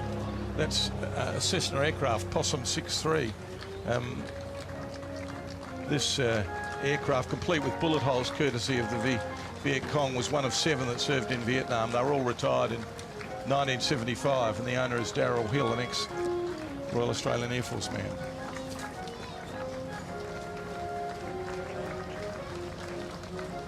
We're seeing some fantastic military vehicles here as well. Marvellous what the work they do to maintain those vehicles, all at their own cost. I'm sure there's more than the one outing a year, but not many. I'm sure there's more than one outing for them a year, but not many. Oh, they have marvellous events out at Edinburgh. You should get out there. It's fantastic. The odd staff car there. Yeah. They've got a marvellous display and museum out at Edinburgh, and people can go through on the weekends, and you're really immersed. We owe these people a great debt because they are retaining our military heritage on our behalf and at their own cost. You're watching the Anzac Day March live and exclusive on ABC TV, live from Adelaide. Now this is a trilogy of commemorations. So first we had the dawn service that it signifies the funeral service, followed by the march, which symbolises the march to the grave site. And then after this, we'll take you to the cross of sacrifice, which signifies the burial. So these are really important commemorations. Absolutely. And approaching us now, we can see the Australian Defence Force Health Services. And hopefully Don Baird will be there, our much-loved elder statesman. I also know Colonel Vicky Andersons will be marching today. Vicky's important because she's the first female CO in the history of the Australian Defence Force to command a unit. She commanded on active service. She took the 3 Health Support Battalion to East Timor as an Army Reserve unit. She was the first one to deploy overseas since World War II. There's Don Baird being pushed by Rob Atkinson. Don Baird just behind the banner there. There he is, Don with the hat. Just making He's sure known to everybody. Your sports perspective, Neil, he was known as the other Don. Yes. Wasn't he? And Don Bradman, they're both good friends. He's got a cricket pitch in his backyard, which he and the Don used to play on.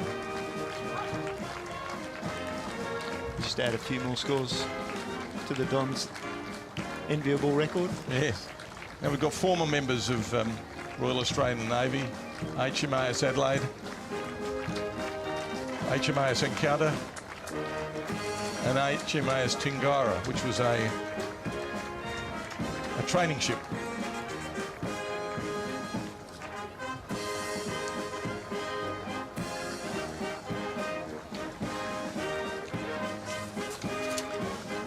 And Tingara is the Aboriginal word for open sea.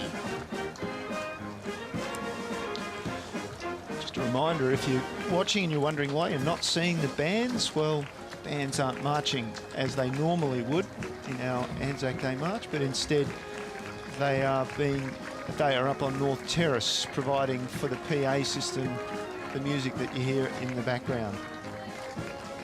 And we also have to thank the Australian Navy and Air Force cadets, along with guides and scouts. They've been carrying all the unit identification discs along the course of this march today. Here are the Australian Army former members who've served their country, may or may not have served overseas, but they're now retired, followed by the Women's Royal Australian Army Corps. It was formed in 1951, similar roles to wartime Australian Women's Army service, and effectively released men for combat.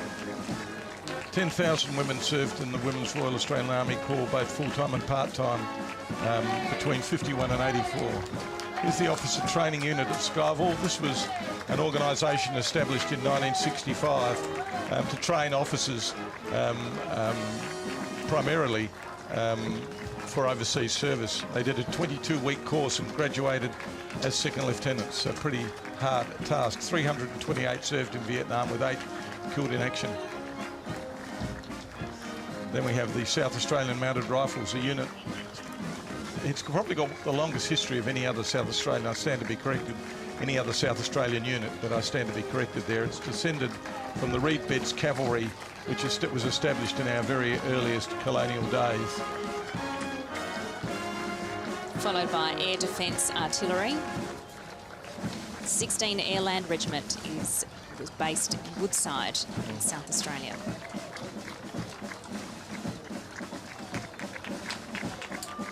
Through to Group 13 now, non-returned former and serving personnel.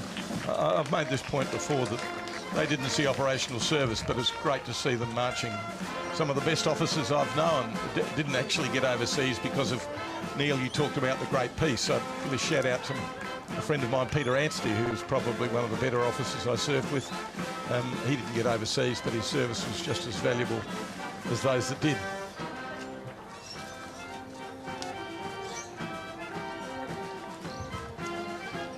And we get Survey Corps there. Survey Corps, these are the members that provided survey data for the compilation and production of maps, which are still in use today in civilian roles, but Survey Corps has been disbanded with the advent of... Overtaken by satellites. By technology, yeah, that's right. GPS technology, satellites. Yeah. I think a fellow in the field's not going to have a problem finding out where he is in this day and age. Years ago, he had to look at possibly a wet map in the dark, but now I don't think he has that issue, he or she.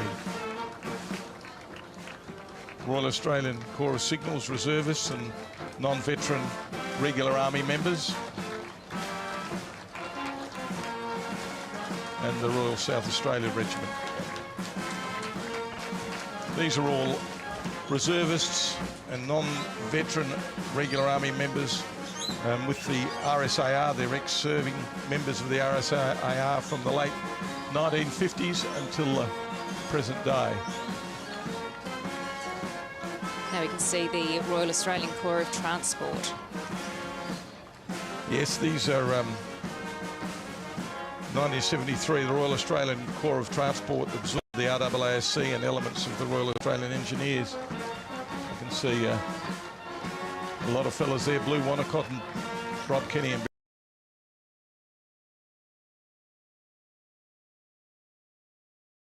ago. And marching in this group are serving and ex-members who served in Vietnam, Somalia, Iraq, East Timor and Afghanistan.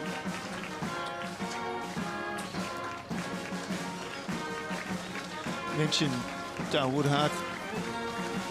We lost him only a few months ago, and that's an indication of one of the trickle-down effects of COVID-19, the fact that we didn't have the march last year. No, you're right. It is an issue, and we have lost quite a few. I'll be interested to see how many World War II veterans did actually march.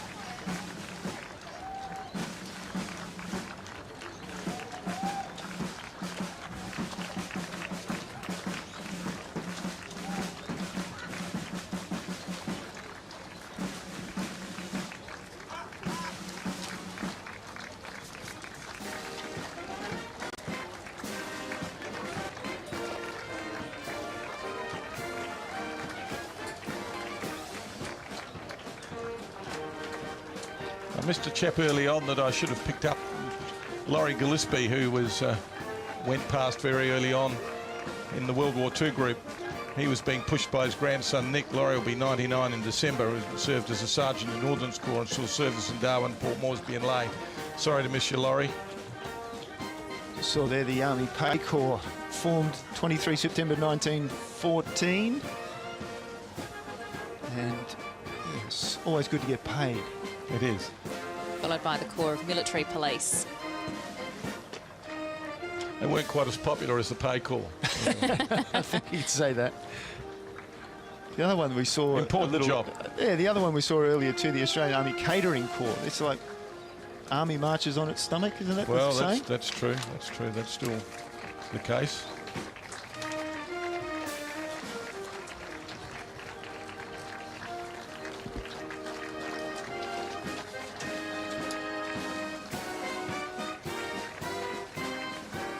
There you see former members of the Royal Australian Air Force. Just a reminder that the spectators you see this afternoon, not as general public as you would know it, but rather these are direct relatives, have an association directly with the people who are marching. Now we have 24 Squadron. That's a well-known, the City of Adelaide Squadron. It was formed in Amberley in 1940. It served in the Southwest Pacific area until disbanded in 46. But it was reformed in 51 at Nullala. Now we go to the Navy headquarters. And we have the Navy Guard. This guard consists of Navy headquarters South Australia, which represents all organisations in which Navy personnel serve in South Australia. And this contingent has members who have served in all recent theatres of operation from the Middle East right through to recent domestic operations, supporting Australians locally in all the challenges we face. And followed by the Australian Army Guard. And this guard consists of the prominent South Australian units, the 1027 Battalion, the Royal South Australian Regiment Battle Group, which includes the 3rd 9th South Australian Mounted Rifles 3 Field Squadron of the Royal Australian Engineers. 1027 Battalion is carrying its colours. You can see there the bigger, larger, dare I call them flags. I'll be chastised for that. Whereas 3rd 9th South Australian Mounted Rifles are carrying guidons, which are the smaller ones carried on lances. Very important difference. Guidons are carried by cavalry and armoured units, and the colours are the symbol of the regiment. And there's the Guard. All these men and women playing such an important role, both here and overseas, and also in not just in conflicts or as peacekeepers, but we've seen they've had a role in the COVID-19 pandemic. Absolutely. They've had a role in helping with after the damage of floodwaters. Absolutely. And also bushfires. They're a very versatile defence force. They're used for a lot of things. Their core role is to defend Australia in time of war, but they have skills that are sought after in all sorts of situations. And it's good to see from basic organisational skills, you see them helping us with the COVID-19 regulations, through to medical support for overseas catastrophes or local catastrophes. So now we go on to the representatives of our allied nations. Absolutely. These are people. These marchers have in the past served in the armed forces of countries that have been allied to Australia. They value their link with their former home, the link their former home has with Australia, and we value their presence today. They've served alongside Australians, so they march today to show their respect of the Anzac tradition. And while we've got a chance, I'm going to give a shout out to Byron Doley, affectionately known as Bronco. Bronco will be 104 in a few weeks' time, and you are marching the march from home. I know Bronco. Bronco enlisted in 1940 and saw service in New Guinea with the electrical and mechanical engineers. He contracted dengue fever but saw the war out before being repatriated in 1946. I spoke to Bronco the other day. Good on you, mate, 104 and fit as a flea, being looked after by his daughter, Katie. Best wishes to you both. Bill, you get around, don't you? I love these people dearly, so they're important to all of us. Part of your role, do you think? Well, it's a big personal role. You know, I saw, as I said, seen a number of them in the last week, but the one that stands out is David Lester, and the Bomber Command veteran who we've have among us is probably the most distinguished Bomber Command veteran living. And then you see people like Jack Thomas and Shook Fowler. It really causes you to take stock of life and realise what a marvellous legacy we've been delivered both through our country and through our military service traditions. Now, I believe these are our British Airborne Forces. Yes, we're Airborne Brotherhood. Coming to the end of the march, and it's just a reminder of all the countries we're allied with during conflict. I'll have to look at the figures afterwards, but I'm not sure if I'm mistaken, but it's much quicker this year. It is very much quicker. The way we had to rush through this World War II units, I don't know the numbers, they'll come in later on, but it'd be interesting to know how many World War II veterans actually were in the march. And of course, looking at these units now, the number of, it's just that the time is, people are passing in this World War II vintage very, very quickly. Canada, France, Greece, nobody marching. And as we said, if people don't march behind those banners or those signs for 3 years, then those signs get retired. And there are a large number of signs, we didn't get a chance to mention them, but a large number of signs were retired this year, and that's also, the consequence of that is the march has been shortened. And you do wonder, Bill, if some people have stayed away because of the pandemic as well, and concerns. I agree, and there's logic in that too. You know, these are some of the marches here are the most vulnerable we have in our community, so it takes a bit of get up and go there to actually a bit of courage to get out there, and just in case something might happen. You mentioned those signs that may well be retired, Canada, France, Greece. I noticed in one of the transport vehicles just coming up, you'll see a huge Greek flag. So it's definitely one that won't be retired. No. If people can get it, and you do get people that perhaps don't march for a year or two for whatever reason, so we give them 3 years, and if they ring up and say, look, I'm coming back next year, then the sign will be left in. But otherwise this would be a much longer march, but it would be just populated by signage that had nobody marching behind it.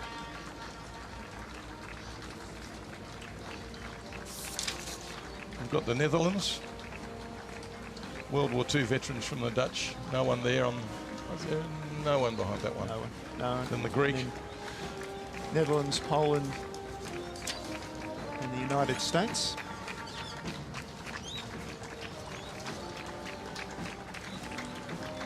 Let me get the Anzac Day marshals. Just special thanks to our the RSL Anzac Day Committee. There's 120 marshals and 1,400 volunteers that have commemorated the march. And among those, we especially acknowledge the Australian Navy and Australian Air Force cadets, along with guides and scouts who carried unit identification discs. Army weren't able to do it. They pulled out at relatively short notice this year, which was disappointing. Is Tony Chaplin, the Chief Marshal, and the marshals that support him. That's the Anzac Day Committee consists of 18, but there's many, many more that are important contributors to the day. And what a big role they've had this year, dealing with so many different contingency plans. And the point I like to make is, this is the only people that are listening think about this, is David Carman there on driving Reggie. David's the president of the Military Vehicle Preservation Society and does a marvellous job.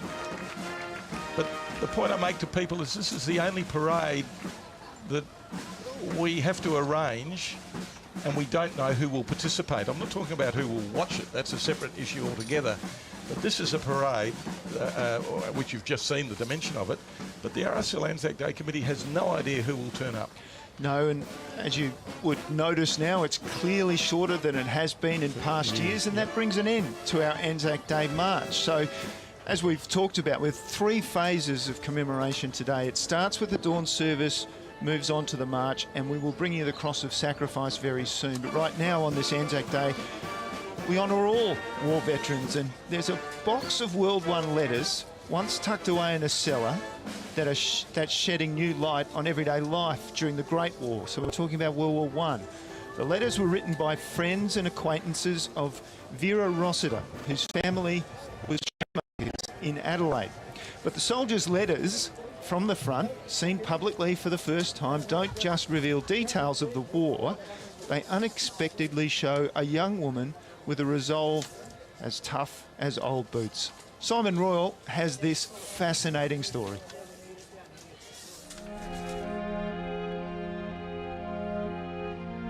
From muddy trenches in France, tranches of letters to a loved one at home. Fired by loneliness, loss and indeed love, Australian soldiers exchanged a vivid correspondence with Miss Vera Rossiter in Adelaide. Dear Miss Rossiter, I was dreaming about you last night. Dear Vera, dear Miss Rossiter, my dear Vera, dear Miss Rossiter. She was very, very strong with her opinions. I remember as a kid. Vera Rossiter was Michael Gibbs' paternal grandmother. She and the soldiers wrote hundreds of letters throughout the war, starting with this invitation from Les Martin's parents, who lived here near the Rossiters, asking Vera to celebrate the departure of their son, Les, for the front. Later, Les wrote from the front, assuring Vera that he hadn't fallen in love with other girls. There was also news of a mutual friend. Bobby Dorling, Les wrote, is either missing or killed. They were a group of acquaintances, friends and admirers from around Unley, a well-to-do Adelaide suburb where the Rossiters lived. They played sport together, went to dances together. It's that life, bound by a defined community, that makes this collection significant to war historian Robin Pryor. Trying to keep that world that they had, that they shared together, they're trying to keep that intact in some way by saying, look, I'm writing from Unley. It's much the same as it was when you were here. It's important, I think, to keep that local community connection alive for the people who are half a world away in terrible danger.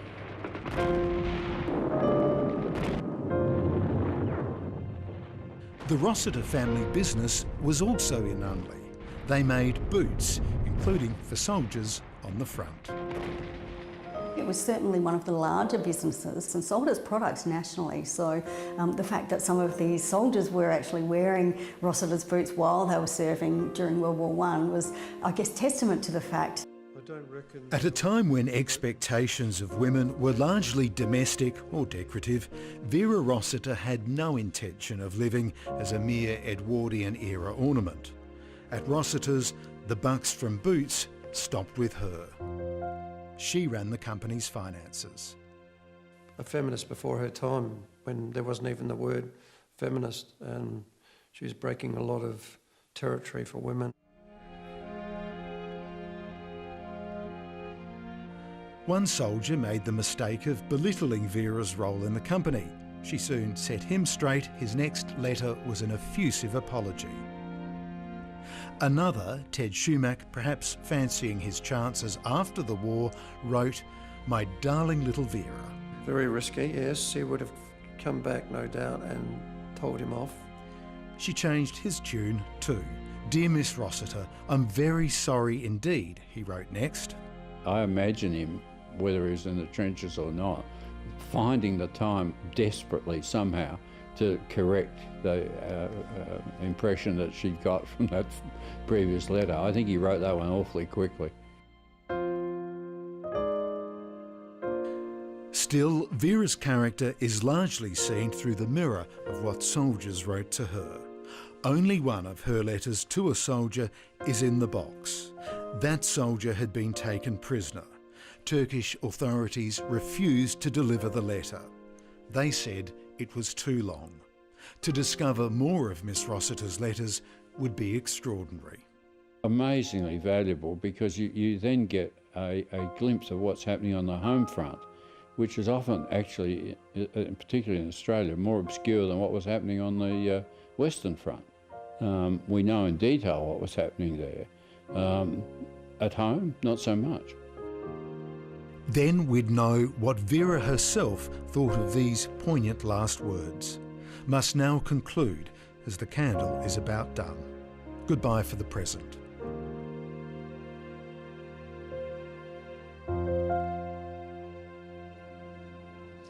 We'll head to the Cross of Sacrifice shortly for the third part of the trilogy of our commemorations. But one dignitary who has attended all three services, the dawn service this morning, the march, which has just finished, and later the Cross of Sacrifice, is the Chief of Army, Lieutenant General Rick Burr. And we spoke to him just after the dawn service this morning.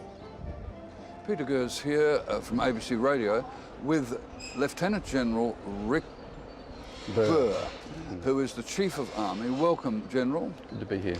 You must have commemorated Anzac Days all around the world, particularly in Afghanistan. All around the world. It's always a special time of the year, no matter where you are, and for Australians and New Zealanders to come together, and in particular the dawn service, it's always such a special time. Always moving, it's always cold, no matter where you are in the world, but always a very powerful, emotional experience as we remember and respect those who have gone before. Do you remember them? You were raised at Renmark, General. Do you remember them at Renmark? I do. As a young boy growing up, it was always a time that the family came together, the community came together, and I guess that was my first taste of it. And since I've been in the Army, nearly 40 years now, we've celebrated it in many places. Always special, always, you can feel that impact on those small towns, in particular like Renmark and so many others from across the country, where those small memorials with names on them that matter, they mean something to that local community, those families. It's always very, very emotional. It's a day, as the poet said, when ordinary men shine like marble. And we stand here, don't we, to remember so many who've served and so many who paid the ultimate sacrifice. We do, yeah. And this year in particular, we remember all veterans as always, but after 20 years of service in Afghanistan, we pay particular tribute to all of those who have served there, and in particular the 41 who gave their lives as we finish our military commitment in Afghanistan this year. So a special shout out to that what group. What is the Army to you as the Chief of Army? What is it to you? It's an amazing group of men and women who've chosen to serve in our uniform, to serve others before themselves.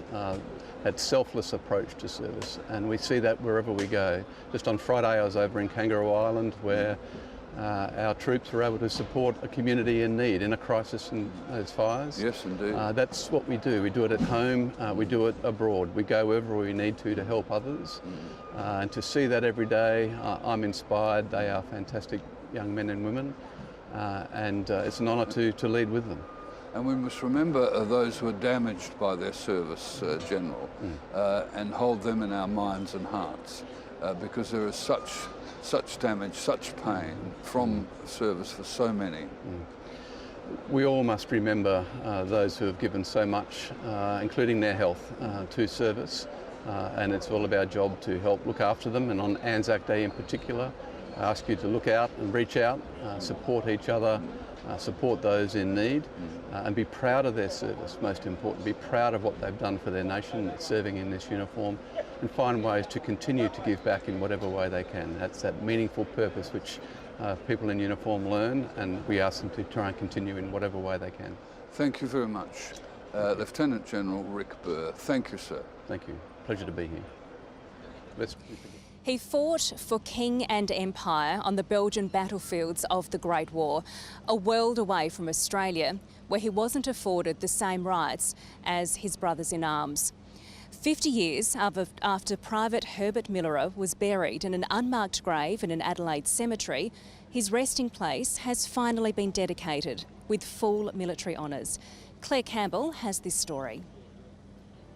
Private Herbert Millerer enlisted for service in 1916, leaving behind his wife and life as a labourer in South Australia's southeast to serve in the 50th Battalion.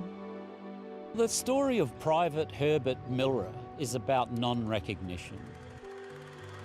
Private Millerer returned to South Australia in 1919, surviving World War I and the Spanish flu. But like other Indigenous servicemen and women, he wasn't given the recognition offered to white Australians. He wanted to go and fight for his country and then come back and didn't get the same recognition like other soldiers, which was very sad because, you know, once they fought over there, they had a great bonding. You know, they showed a lot of courage, a lot of strength. When he died in 1969, he was laid to rest in this unmarked grave in Adelaide's West Terrace Cemetery. Now there's a headstone where dozens gathered for a dedication of his grave. His family had been searching for 20 years for Private Millerer's medals and his resting place. 2 years ago, the burial site was identified.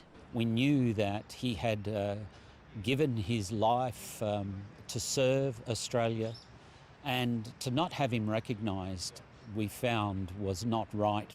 The Garnanarunga man became an activist for Aboriginal rights when he returned from war, including giving Indigenous people the vote. Being overseas and seeing the, you know, how other people were treated, you know, you wanted to ensure that Aboriginal people were, you know, given the right equal justice. I think particularly with Aboriginal veterans is that their service is under-recognised, and because it's under-recognised, these sorts of events and this sort of work is critically important to educate the community about the fact that ever since the Boer War, Aboriginal people from South Australia have been serving with distinction. They've been killed in action, they've been wounded, they've been taken prisoner of war, and it's important that the public understands that. There's 2,500 other Aboriginal soldiers across 900 cemeteries that are in unmarked graves. And for 2,500 diggers who are Aboriginal, they deserve recognition. They deserve a full military recovery, and they deserve a full military reburial. Surely they paid the ultimate sacrifice. Mount Compass, 50 kilometres south of Adelaide, is a tight-knit rural community made up of about 2,000 residents. The War Memorial Hall is central to that community. It's seen many changes since it was built in 1903 before it fell into disrepair. That is, until it was resurrected by local volunteers to recognise and honour those who served. And in 2018, they had their first dawn service. Former chair of the Community Centre Committee, Andrew Petherbridge, was instrumental in the decision to save and upgrade the community hall. What I find interesting about the hall is on roughly a 60-year cycle since just after Federation, when the hall was originally built. So every 60 years, another generation adds to the hall. So the first group at Federation built the hall. 1958, another group added the main hall to the original hall, and then us in 1916 completed adding a new foyer and a formal remembrance hall. The remembrance wall, which we've just completed for World War I, if you look at a lot of those names, there's a direct correlation between those who built the community centre and those that served in both those wars. The RSL hall, which is just behind this hall, was built in 1956. Initially, there were a lot of ex-diggers who participated in meetings there, but over time, I guess the baton has been passed to the next generation. I haven't served, but we've sort of tried to take on some of the goals and visions they had, and that's why we started to run the dawn service here in 2018. Sue Summers has a close family connection to the area. Her grandfather, Edmund George Haskett, served in both World Wars. In World War I, he served overseas in the 3rd Light Horse Brigade. For Sue, close involvement in making the Mount Compass Dawn service come to fruition has been rewarding. The first one was really tricky. We did lots of research through the Department of Veterans Affairs, and plus I brought my own memories of dawn services and, you know, what it meant to me to the table. We wanted it to be intimate and community-minded. We didn't want it to be too ceremonial, and so, but I had to ratify that with the Department of Veterans Affairs, that we could do that. We could make it more personable rather than official. So that was our mandate, was to keep it personal and intimate and community. We expected 30 to 70 people, and we had over 420 people. And we were setting up, and we had it here in the car park, and we were standing on the veranda, and people were just coming from every angle, walking, and it was like the silent little ants coming in, and just everyone stood here, and we looked up, and we had some defence ceremonial support, so a soldier had come to talk, and I said to him, my goodness me, there looks like there's 200 people here. He said, Sue, he said, there's over 420 people here. He said, I've just done a bit of a count. So we were really blown away. Good morning, ladies and gentlemen. My name is Bill Coomans, and thank you for being here to share the first Anzac Day dawn service to be held in the town of Mount Compass. Volunteer work continues on the War Memorial Hall and the surrounding grounds. Some local committee members did some research and found some statues at BOYLE on the river, and we got permission from them that we could copy their statues. So they took paper and traced the statues and brought those tracings back to our local engineer here, Don Perry, and Don cut the statues out of steel, had them powder coated, and then Don and a few local volunteers built this. It's all been built by local people. That community spirit is still here today. We're still banding together to pitch in and do what's got to be done, and the community is really important. Mount Compass, just one of hundreds, thousands of communities across Australia acknowledging Anzac Day. Well, what does it mean to the families of those who choose to serve in Australia's Defence Force? Veterans tell us how their service played out for their families, including the Governor-General of Australia, David Hurley, and his wife, Linda.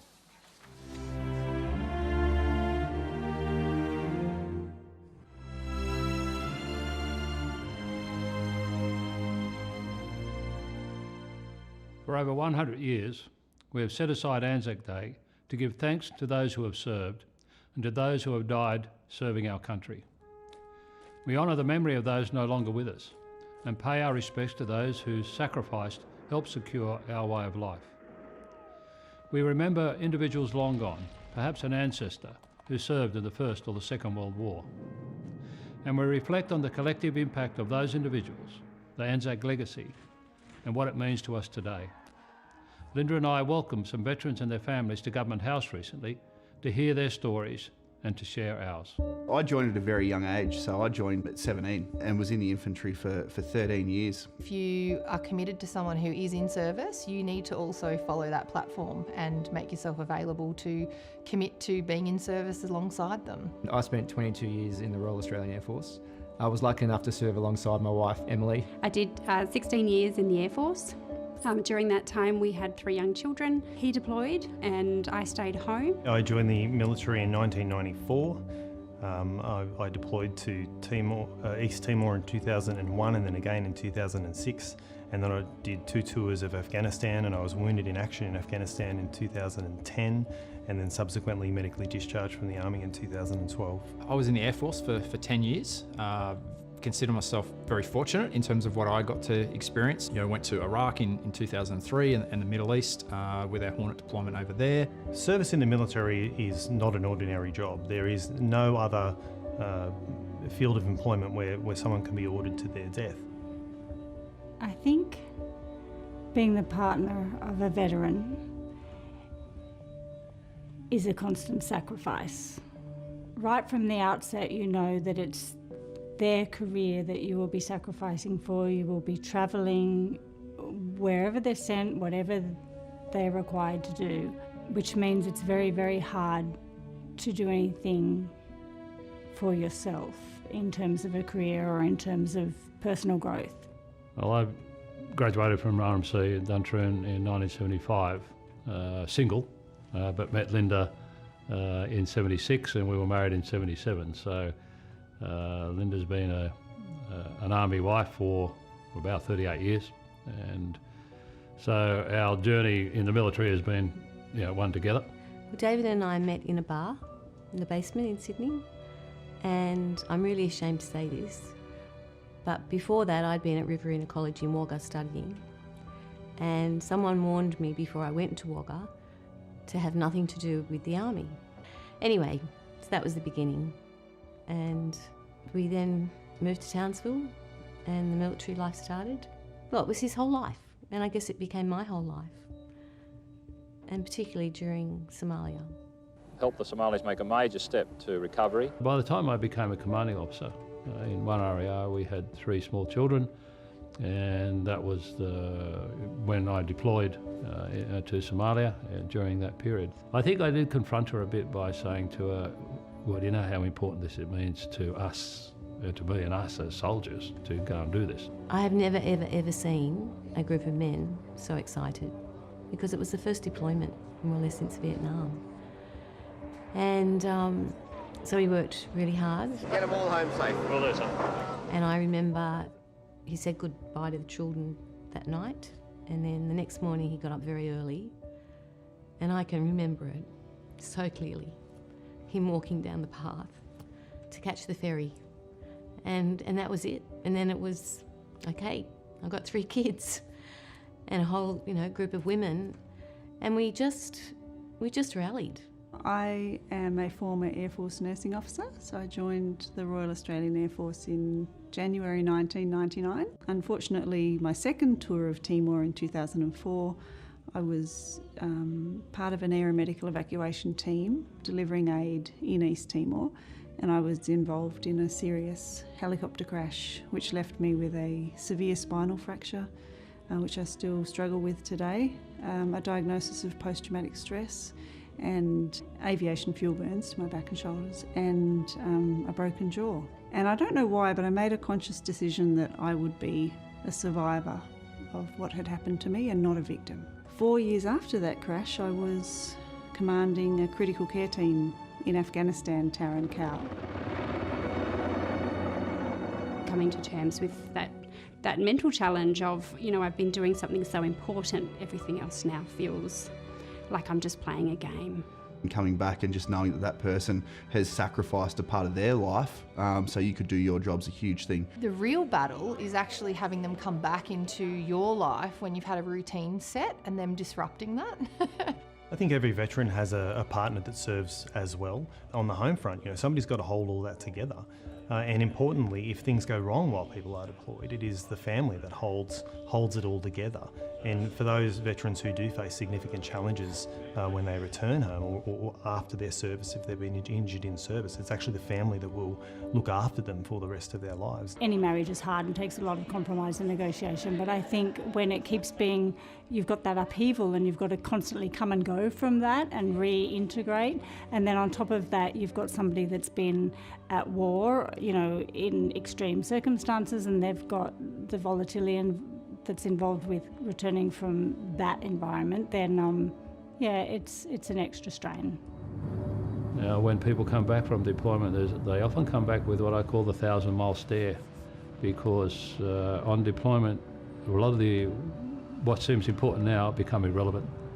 You really focus on the job and all those other things that are normal in life, which for a while seemed irrelevant, now are relevant and are important to other people. So you've got to adjust back to that. And I do know women who are living with men who are really suffering, and I think it's really important that these people are helped. Like, you hear stories from women where sometimes their husband might wake up in the middle of the night and start attacking them because they've had a bad dream. So that's a really hard thing to live with. We've got to support them and help them realise that it's not a failure. It's, you're out there serving your country and you saw stuff that other people have never seen before. That everyone that signs up to serve our country, everyone that wears a uniform in the Australian Defence Force makes a sacrifice of some sort. When you're in the military, there's the concept very much of service before self. People kind of taking care of everyone else, but not necessarily taking care of themselves. I think as a society we need to understand that no veteran serves alone.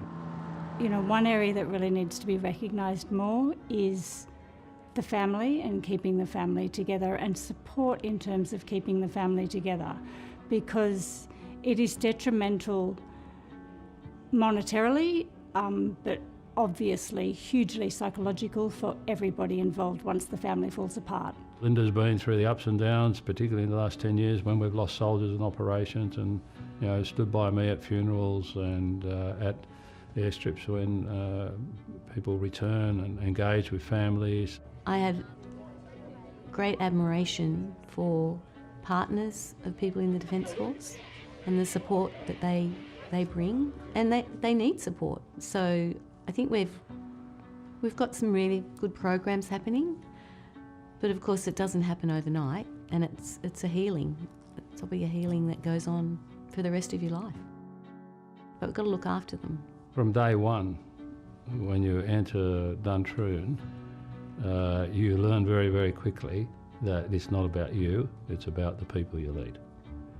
And that responsibility never goes away.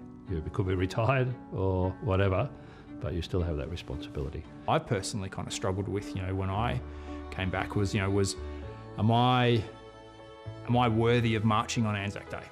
Anzac Day is the national day for us to stop and contemplate and commemorate. We have continued to serve, that Australian men and women have continued to step up and say, I will do what is necessary to defend Australia and her interests, and that they continue to do that. It would be nice to see Anzac Day, instead of focusing on veterans as broken and in need of, the community's sympathy, it would be nice to see a community support of the veteran and recognising that they're not just a veteran, generally they're part of a community and a family. And I think that's an important step forward at the moment. There's a real change of tone there, and I think that falls back into that Anzac legacy, where we will look after your families, and but more than look after the families, it's really recognise and acknowledge what they do for us. So that's the thoughts of families, including the Governor-General David Hurley, about what Anzac Day means, but what service to your country means. And Neil Cross with you, along with Emma Rebellato and Bill Denny, for our coverage of Anzac Day 2021. And we'll soon have the Cross of Sacrifice ceremony. We're just waiting on the start. But Bill Denny, talk about family. You don't have to serve to contribute. Families play a huge role, don't they? They do, Neil. It's an extraordinary role.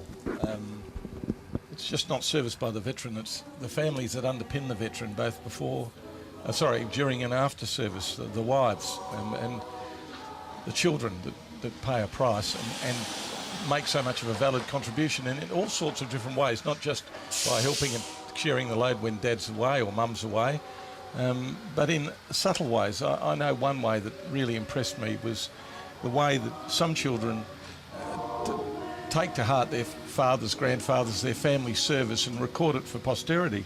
I recall the father's family here in Adelaide, and Paul, who sadly, the son of a veteran, passed away.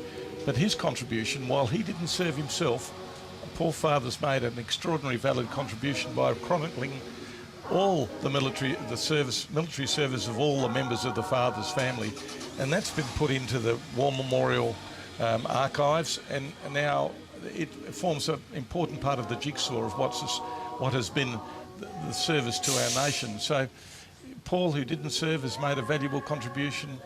The family made a valuable contribution.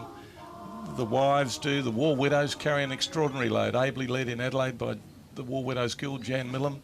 It's a service of individual they might be the face of service, the veteran might be the public face, particularly on a day like today, but never underestimate what underpins them being there. And it's the hard graft and hard work and emotional investment by wives and family in all sorts of ways. And we've talked a lot about the sacrifice and the service and the challenges that are involved in serving our country. And we have to mention, of course, the Royal Commission into Defence, veteran and serving Defence member suicides that was announced by Scott Morrison only a few days ago. Yes, I think, and that's a marvellous announcement. That was greeted by many of us as being a very positive step. We'd always wanted that, and it was disappointing, I suppose, in a way that it hadn't happened, but it has now, and I think that's going to bring some solace and hopefully some direction for the future. And hopefully some healing as well. And we can now see the Governor Hugh Van Lay making his way to the Cross of Sacrifice, which is the third part of our trilogy of Anzac Day commemorations in Adelaide. Of course, this is, we think, his last Anzac Day. You never know with Hugh Van Lay. He's been magnificent as a governor. And but yes, he'll finish his term as governor, and this will be his last act in terms of Anzac Day, that's for sure. Please stand for the arrival of His Excellency, the Honourable Hugh Van Lay, Governor of South Australia, and Mrs. Lay.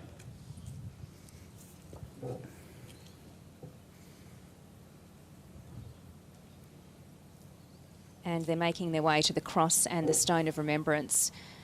And they're from the women of South Australia who were mourning their fallen servicemen during the Great War. And it became a place for them to mourn, their way of burying the dead, saying goodbye to their loved ones who they weren't able to bury at home. This is why we have this service here today.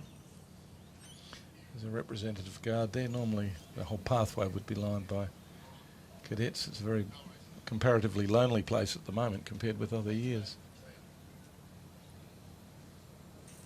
And as we mentioned earlier, the Chief of Army is at this service as well to pay his respects.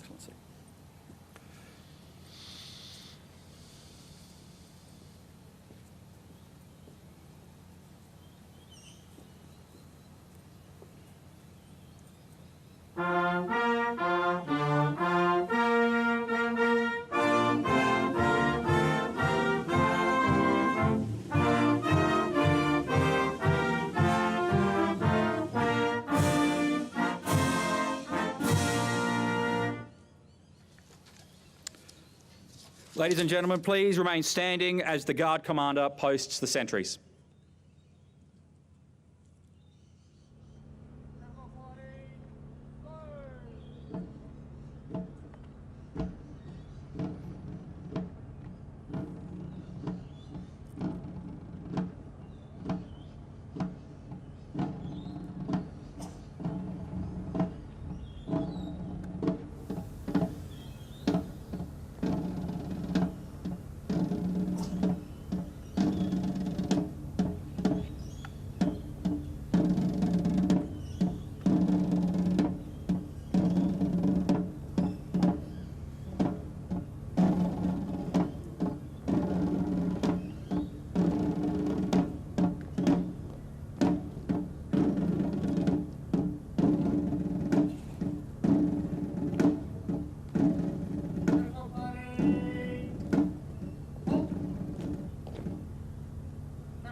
Party, rest on.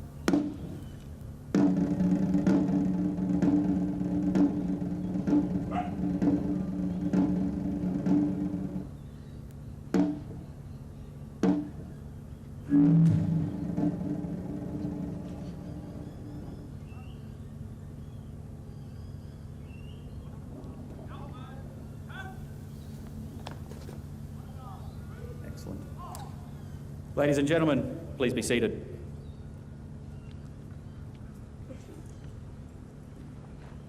I would like to begin this morning by acknowledging the traditional custodians of the land on which we are gathered today, and I would like to pay my respects to their elders, past, present and emerging. And today especially we reflect on those who have served or are serving in the ADF. Now, this service of remembrance, conducted following our march, is unique to this state. Officially opened in 1922, these gardens were developed and funded by women for women, especially for widows seeking to honour the sacrifice of their men who died in the Great War. Known as the Garden of Memory, with the cross of sacrifice at this end and at the other end the stone of remembrance. These gardens have now become a place of peace and reflection for all generations as we remember all men and women, young and old, who have served this nation with sacrifice and distinction. We gather today to remember all those who have served, who have died and who have been left behind. We remember the pain as all who have lost someone close to them in the service. Husbands, wives, brothers, sisters, and children of those who have died in the service.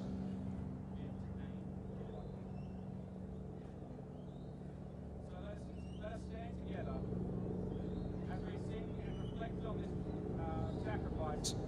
O valiant hearts.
Ladies and gentlemen, please be seated. We take some time now to pause for our prayers of remembrance. We remember those members of the Australian military forces who made the supreme sacrifice in times of war. Lord God, we thank you for their courage, their skill, their dedication and willingness to serve. We pray that the offering of their lives not be in vain. May your grace enable us to honour their legacy and dedicate our lives to the cause of justice, freedom and peace. We remember this day to the widows and the other loved ones who have been aggrieved through war. Comfort them with your peace and through family and friendships. Lord, we pray for veterans. We thank you for their service in defence of our nation and to defend the lives, well-being and freedom of others. Strengthen and encourage them and help those who continue to suffer the effects of war to know healing and recovery. And we remember those who currently serve our nation, including those deployed on operations. Lord, we ask for safety amidst the chaos, wisdom for decision makers, and refreshment for the fatigued, and peace for those who are anxious. And we close now with a prayer for Anzac Day. God of love and liberty, we bring our thanks today for the peace and security we enjoy. We remember those who in time of war faithfully served their country. We pray for their families and for ourselves, whose freedom was won at such a cost. Make us a people zealous for peace, and hasten the day when nation shall not lift up sword against nation, neither learn war anymore. This we pray in the name of the one who gave his life for the sake of the world, Jesus Christ, our Redeemer. Amen. So our next hymn, Eternal Father, Strong to Save, was written by William Whiting in 1860 and is inspired by Psalm 107 and the story of Jesus calming the stormy seas. It's a mainstay in navies for generation. It inspires hope and faith amidst the darkness and chaos of stormy seas, and reminds us that no matter how dark and chaotic life is, Christ still has authority and power to meet us here. So let us stand together and sing, Eternal Father, Strong to Save.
Ladies and gentlemen, please be seated.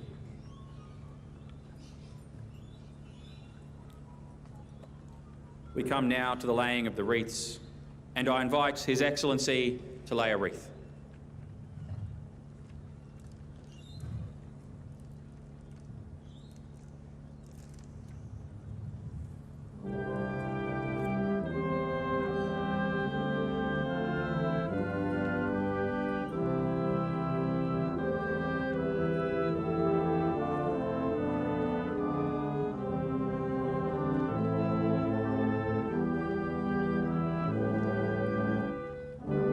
I invite representatives from Legacy Youth to come and lay a wreath.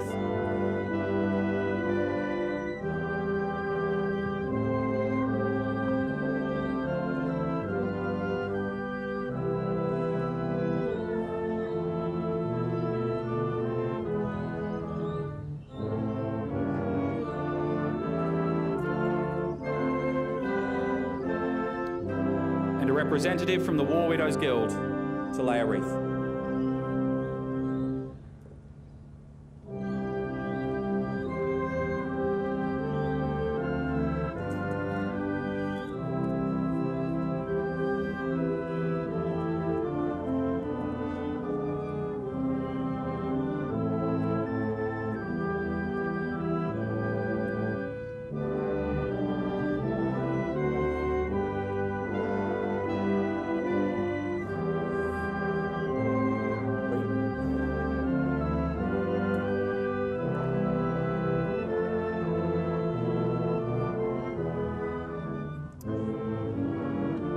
Please stand, ladies and gentlemen, as we come now to recite the Ode of Remembrance.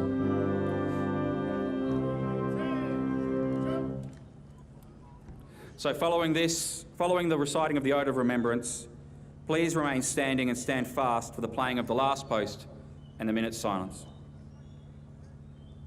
They shall not grow old, as we that are left grow old. Age shall not weary them, nor the years condemn. At the going down of the sun and in the morning, we will remember them. We'll remember them, lest we forget.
We have gathered in remembrance of the men and women who have served this nation with distinction, many at the cost of their lives. All have set an example for us to follow. And in this special garden we have remembered too the widows and the families who grieved the loss of husbands, of fathers and of sons, and indeed of all who have suffered loss. And now may you know the encouragement and comfort of God's presence on this day of remembrance. May the Lord bless you and keep you. May the Lord make his face to shine upon you and be gracious to you. May the Lord lift up his countenance upon you and give you peace.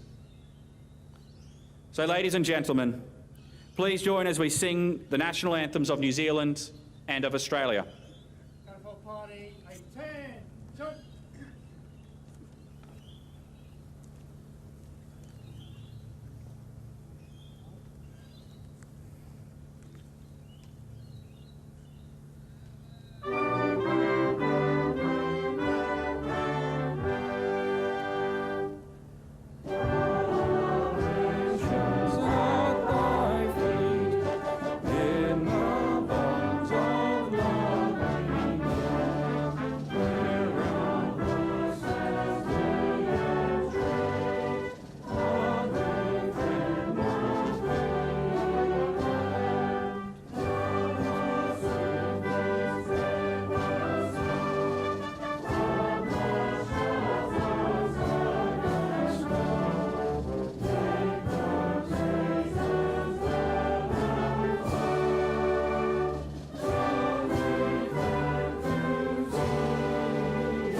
Ladies and gentlemen, please remain upstanding as the CHAPLAIN party dismounts. Catapult party, inward, turn. Catapult party, quick.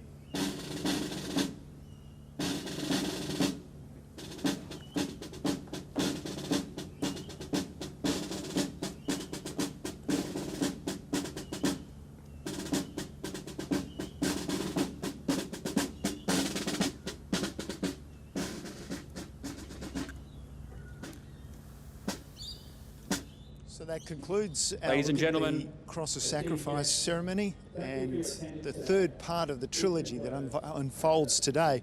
But it's also worth noting on this Anzac Day that it is the 100th anniversary this year of the formation of the Royal Australian Air Force. It's hard to believe that powered flight only dates back to 1903. So you could say that the RAAF was an early entry into that powered flight. Let's have a look at how the RAAF has fared across the past 100 years. After World War I, the British offered 120 aircraft to any Dominion wanting to start their own air force. Australia answered. And without that gift, we would not be today celebrating the anniversary of the Royal Australian Air Force. On March the 31st, 1921, with a budget of £500, 149 people and 153 aircraft, the Australian Air Force was born.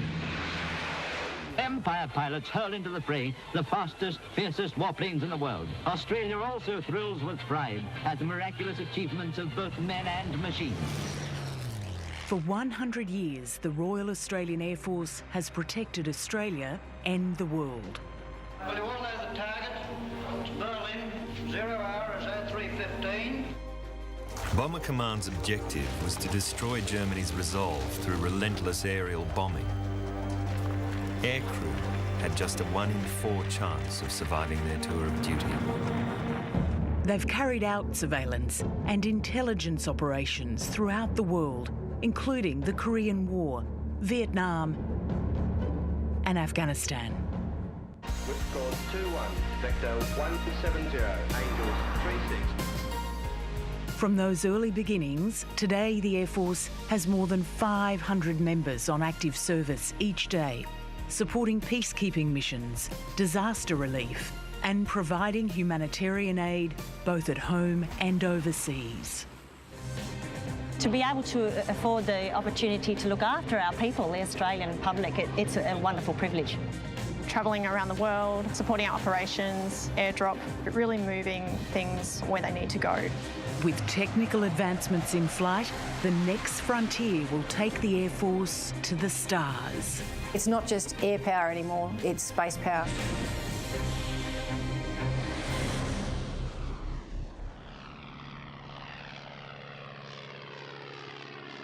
Of the story of matron Grace Wilson and the great care and concern she had for the nurses in her charge and the high esteem in which she was held.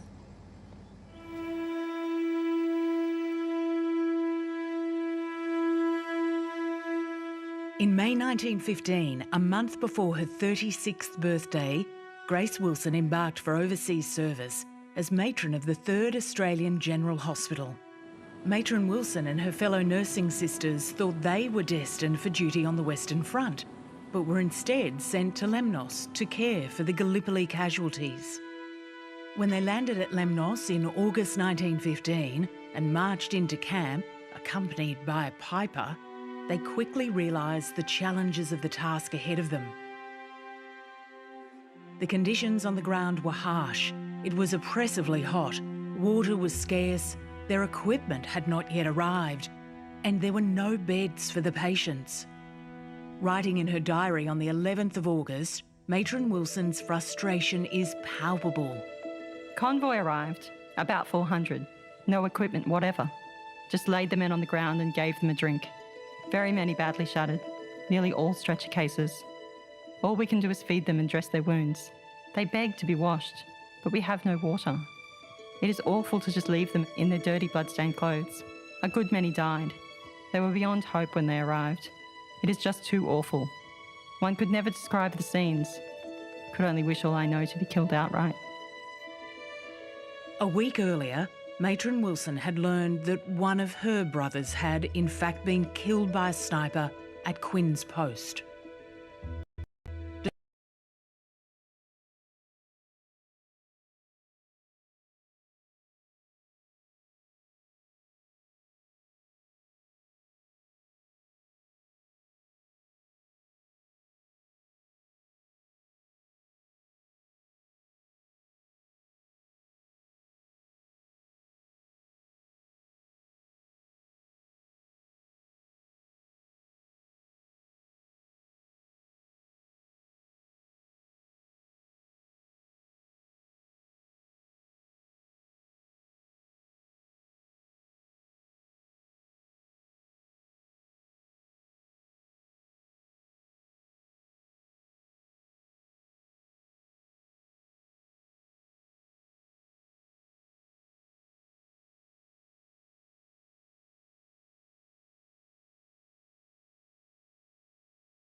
Next one. A bit of both, Neil. I know from speaking to Ian Smith this morning, he said all he wants to do is go home and have a sleep.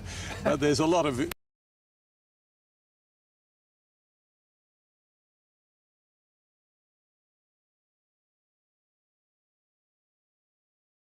Given we had the pandemic and had to take into account so many different things. Look, I think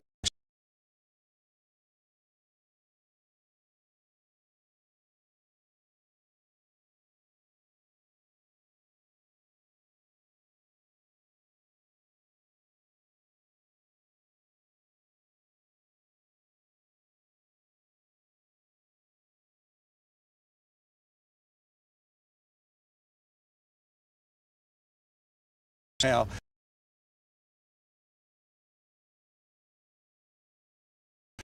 they did a great job. Well, we know there was no march last year. We still don't know if there's going to be a march next year, and you've got all the normal logistics to worry about, how long the march is going to be, etc., etc. So, how's the stress? Well, yeah, it's terribly stressful because, as I said before, when we were speaking, you have no idea how many people are going to march. So yes, you put your finger into the wind and just see, best guess. So there'll be a lot of hard work trying to make it a good guess for next year. And look, whichever way it goes, I'm very confident there'll be a march. Bill, were you a bit surprised with the numbers that turned out today? Yes, I was disappointed with the World War II veterans in the sense that there's so few of them, but that's, I guess, to be expected. From the other perspective, the march went through very, very quickly, so that means there were less people, and we don't know the reason for that. We'd hope to get them back next year if COVID situation improves. But all in all, I think it was a very, very good march, and I think South Australia can be very proud of what they've done. And of course, after the march, many people get together, have reunions, catch up with their old mates. What will you be doing this afternoon? Well, I'll be doing a little bit of that, but probably going home a bit early. I think the days of those really outrageous reunions are sort of over for most of us, but I'll leave that to the younger people now. Well, there's still plenty more to come. There's no doubt about that for you, Bill, and we'll see what happens in the future.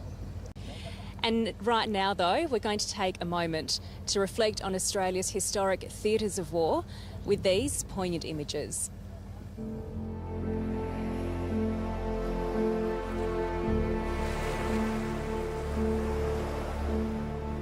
At this time, on Sunday, the 25th of April 1915, Australian soldiers began to wade ashore on the Gallipoli Peninsula in Turkey. At home, weekend life continued, oblivious to the unfolding drama 12,500 kilometres away. On this day, we remember the sacrifices made by our servicemen and women at war, in conflicts and on peacekeeping operations, and especially those volunteers who took part in the landings on Gallipoli. They shall grow not old, as we that are left grow old. Age shall not weary them, nor the years condemn. At the going down of the sun, and in the morning, we will remember them.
lest we forget.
In these unprecedented times, we stand apart, but we remain together, lest we forget.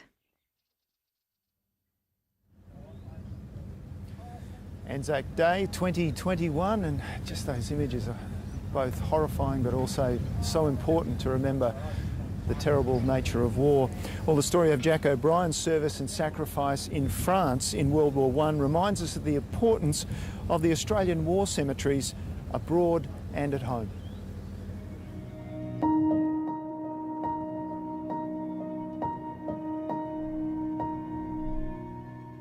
In February 1917, Jack O'Brien, a young engineer's assistant from Fremantle in Western Australia, enlisted in the AIF.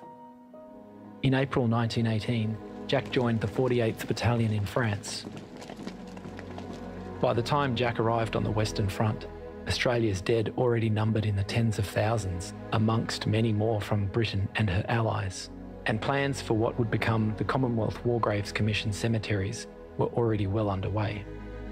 Only a few months after his arrival in France on the 8th of August 1918, he had been mortally wounded in action, suffering injuries to his chest and spine.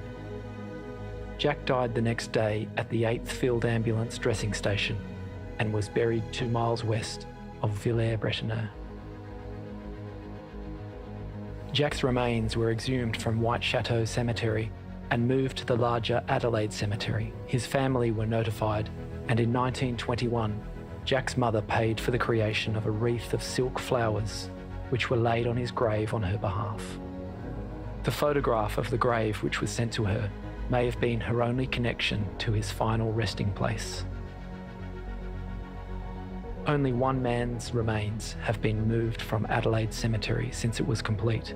In 1993, they were disinterred and entombed as Australia's unknown soldier in the Hall of Memory at the Australian War Memorial.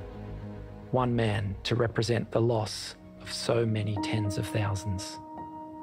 The waves of grief that were felt across the nation in the wake of the First World War have since subsided, but Australians still visit the cemeteries on the Western Front. Some have family connections, others an interest in military history. Many who visit are moved by the scale of loss created by the war.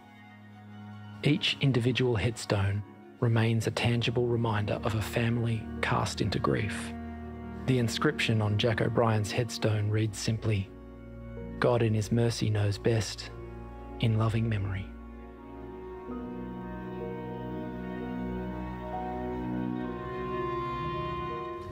It's a very interesting topic, the honouring our veterans, those who have died overseas and at home. And Bill Denny, it's a project that I know you're interested in, the Indigenous veterans who perhaps in many times haven't been actually acknowledged. And you're part of a project finding those men where they've been buried, and perhaps if they haven't been acknowledged, they should be. That's right, Neil. The Aboriginal Veterans of South Australia, which is a committee of Aboriginal and non-Aboriginal veterans and friends see it as their responsibility to shine a light on Indigenous service, which has hitherto been very much unrecognised. And part of that is discovering where Aboriginal veterans lie, and if in particular cases they haven't been recognised, doing what we can to ensure they are. We found just recently the grave of Herbert Millerer, which was in West Terrace but was lying unmarked, and we were able to facilitate a headstone going on there. And it's a very important, it's one thing to serve, but it's very important to be recognised when you pass for that service. And that's something close to your heart as well, isn't it, Bill? Yes, I've always thought that our Aboriginal community has been shabbily entreated in all sorts of ways, but the military service, Anzac has a currency about it. It means a lot to the non-Aboriginal community, and it means a lot to the Aboriginal community. And the Aboriginal community once said to me, Anzac is a party to which we were never invited, and that's a shame given what they did. So there's a lot of us that work very hard to try and remedy that. Well, our Anzac Day programming will continue, special programming will continue across all ABC platforms right throughout the day, including a special landline on Anzac Day telling stories of war. And one of those will be about an acorn from Gallipoli that was germinated and has grown trees that was taken from the original lone pine. Well, our Anzac editions of Insiders and Offsiders are next up. Thanks to Emma Rebellato and, of course, our RSL Ambassador, Bill Denny. And thanks to you for watching. Really appreciate it. Hope you've enjoyed the afternoon so far, and we look forward to your company, well, next year.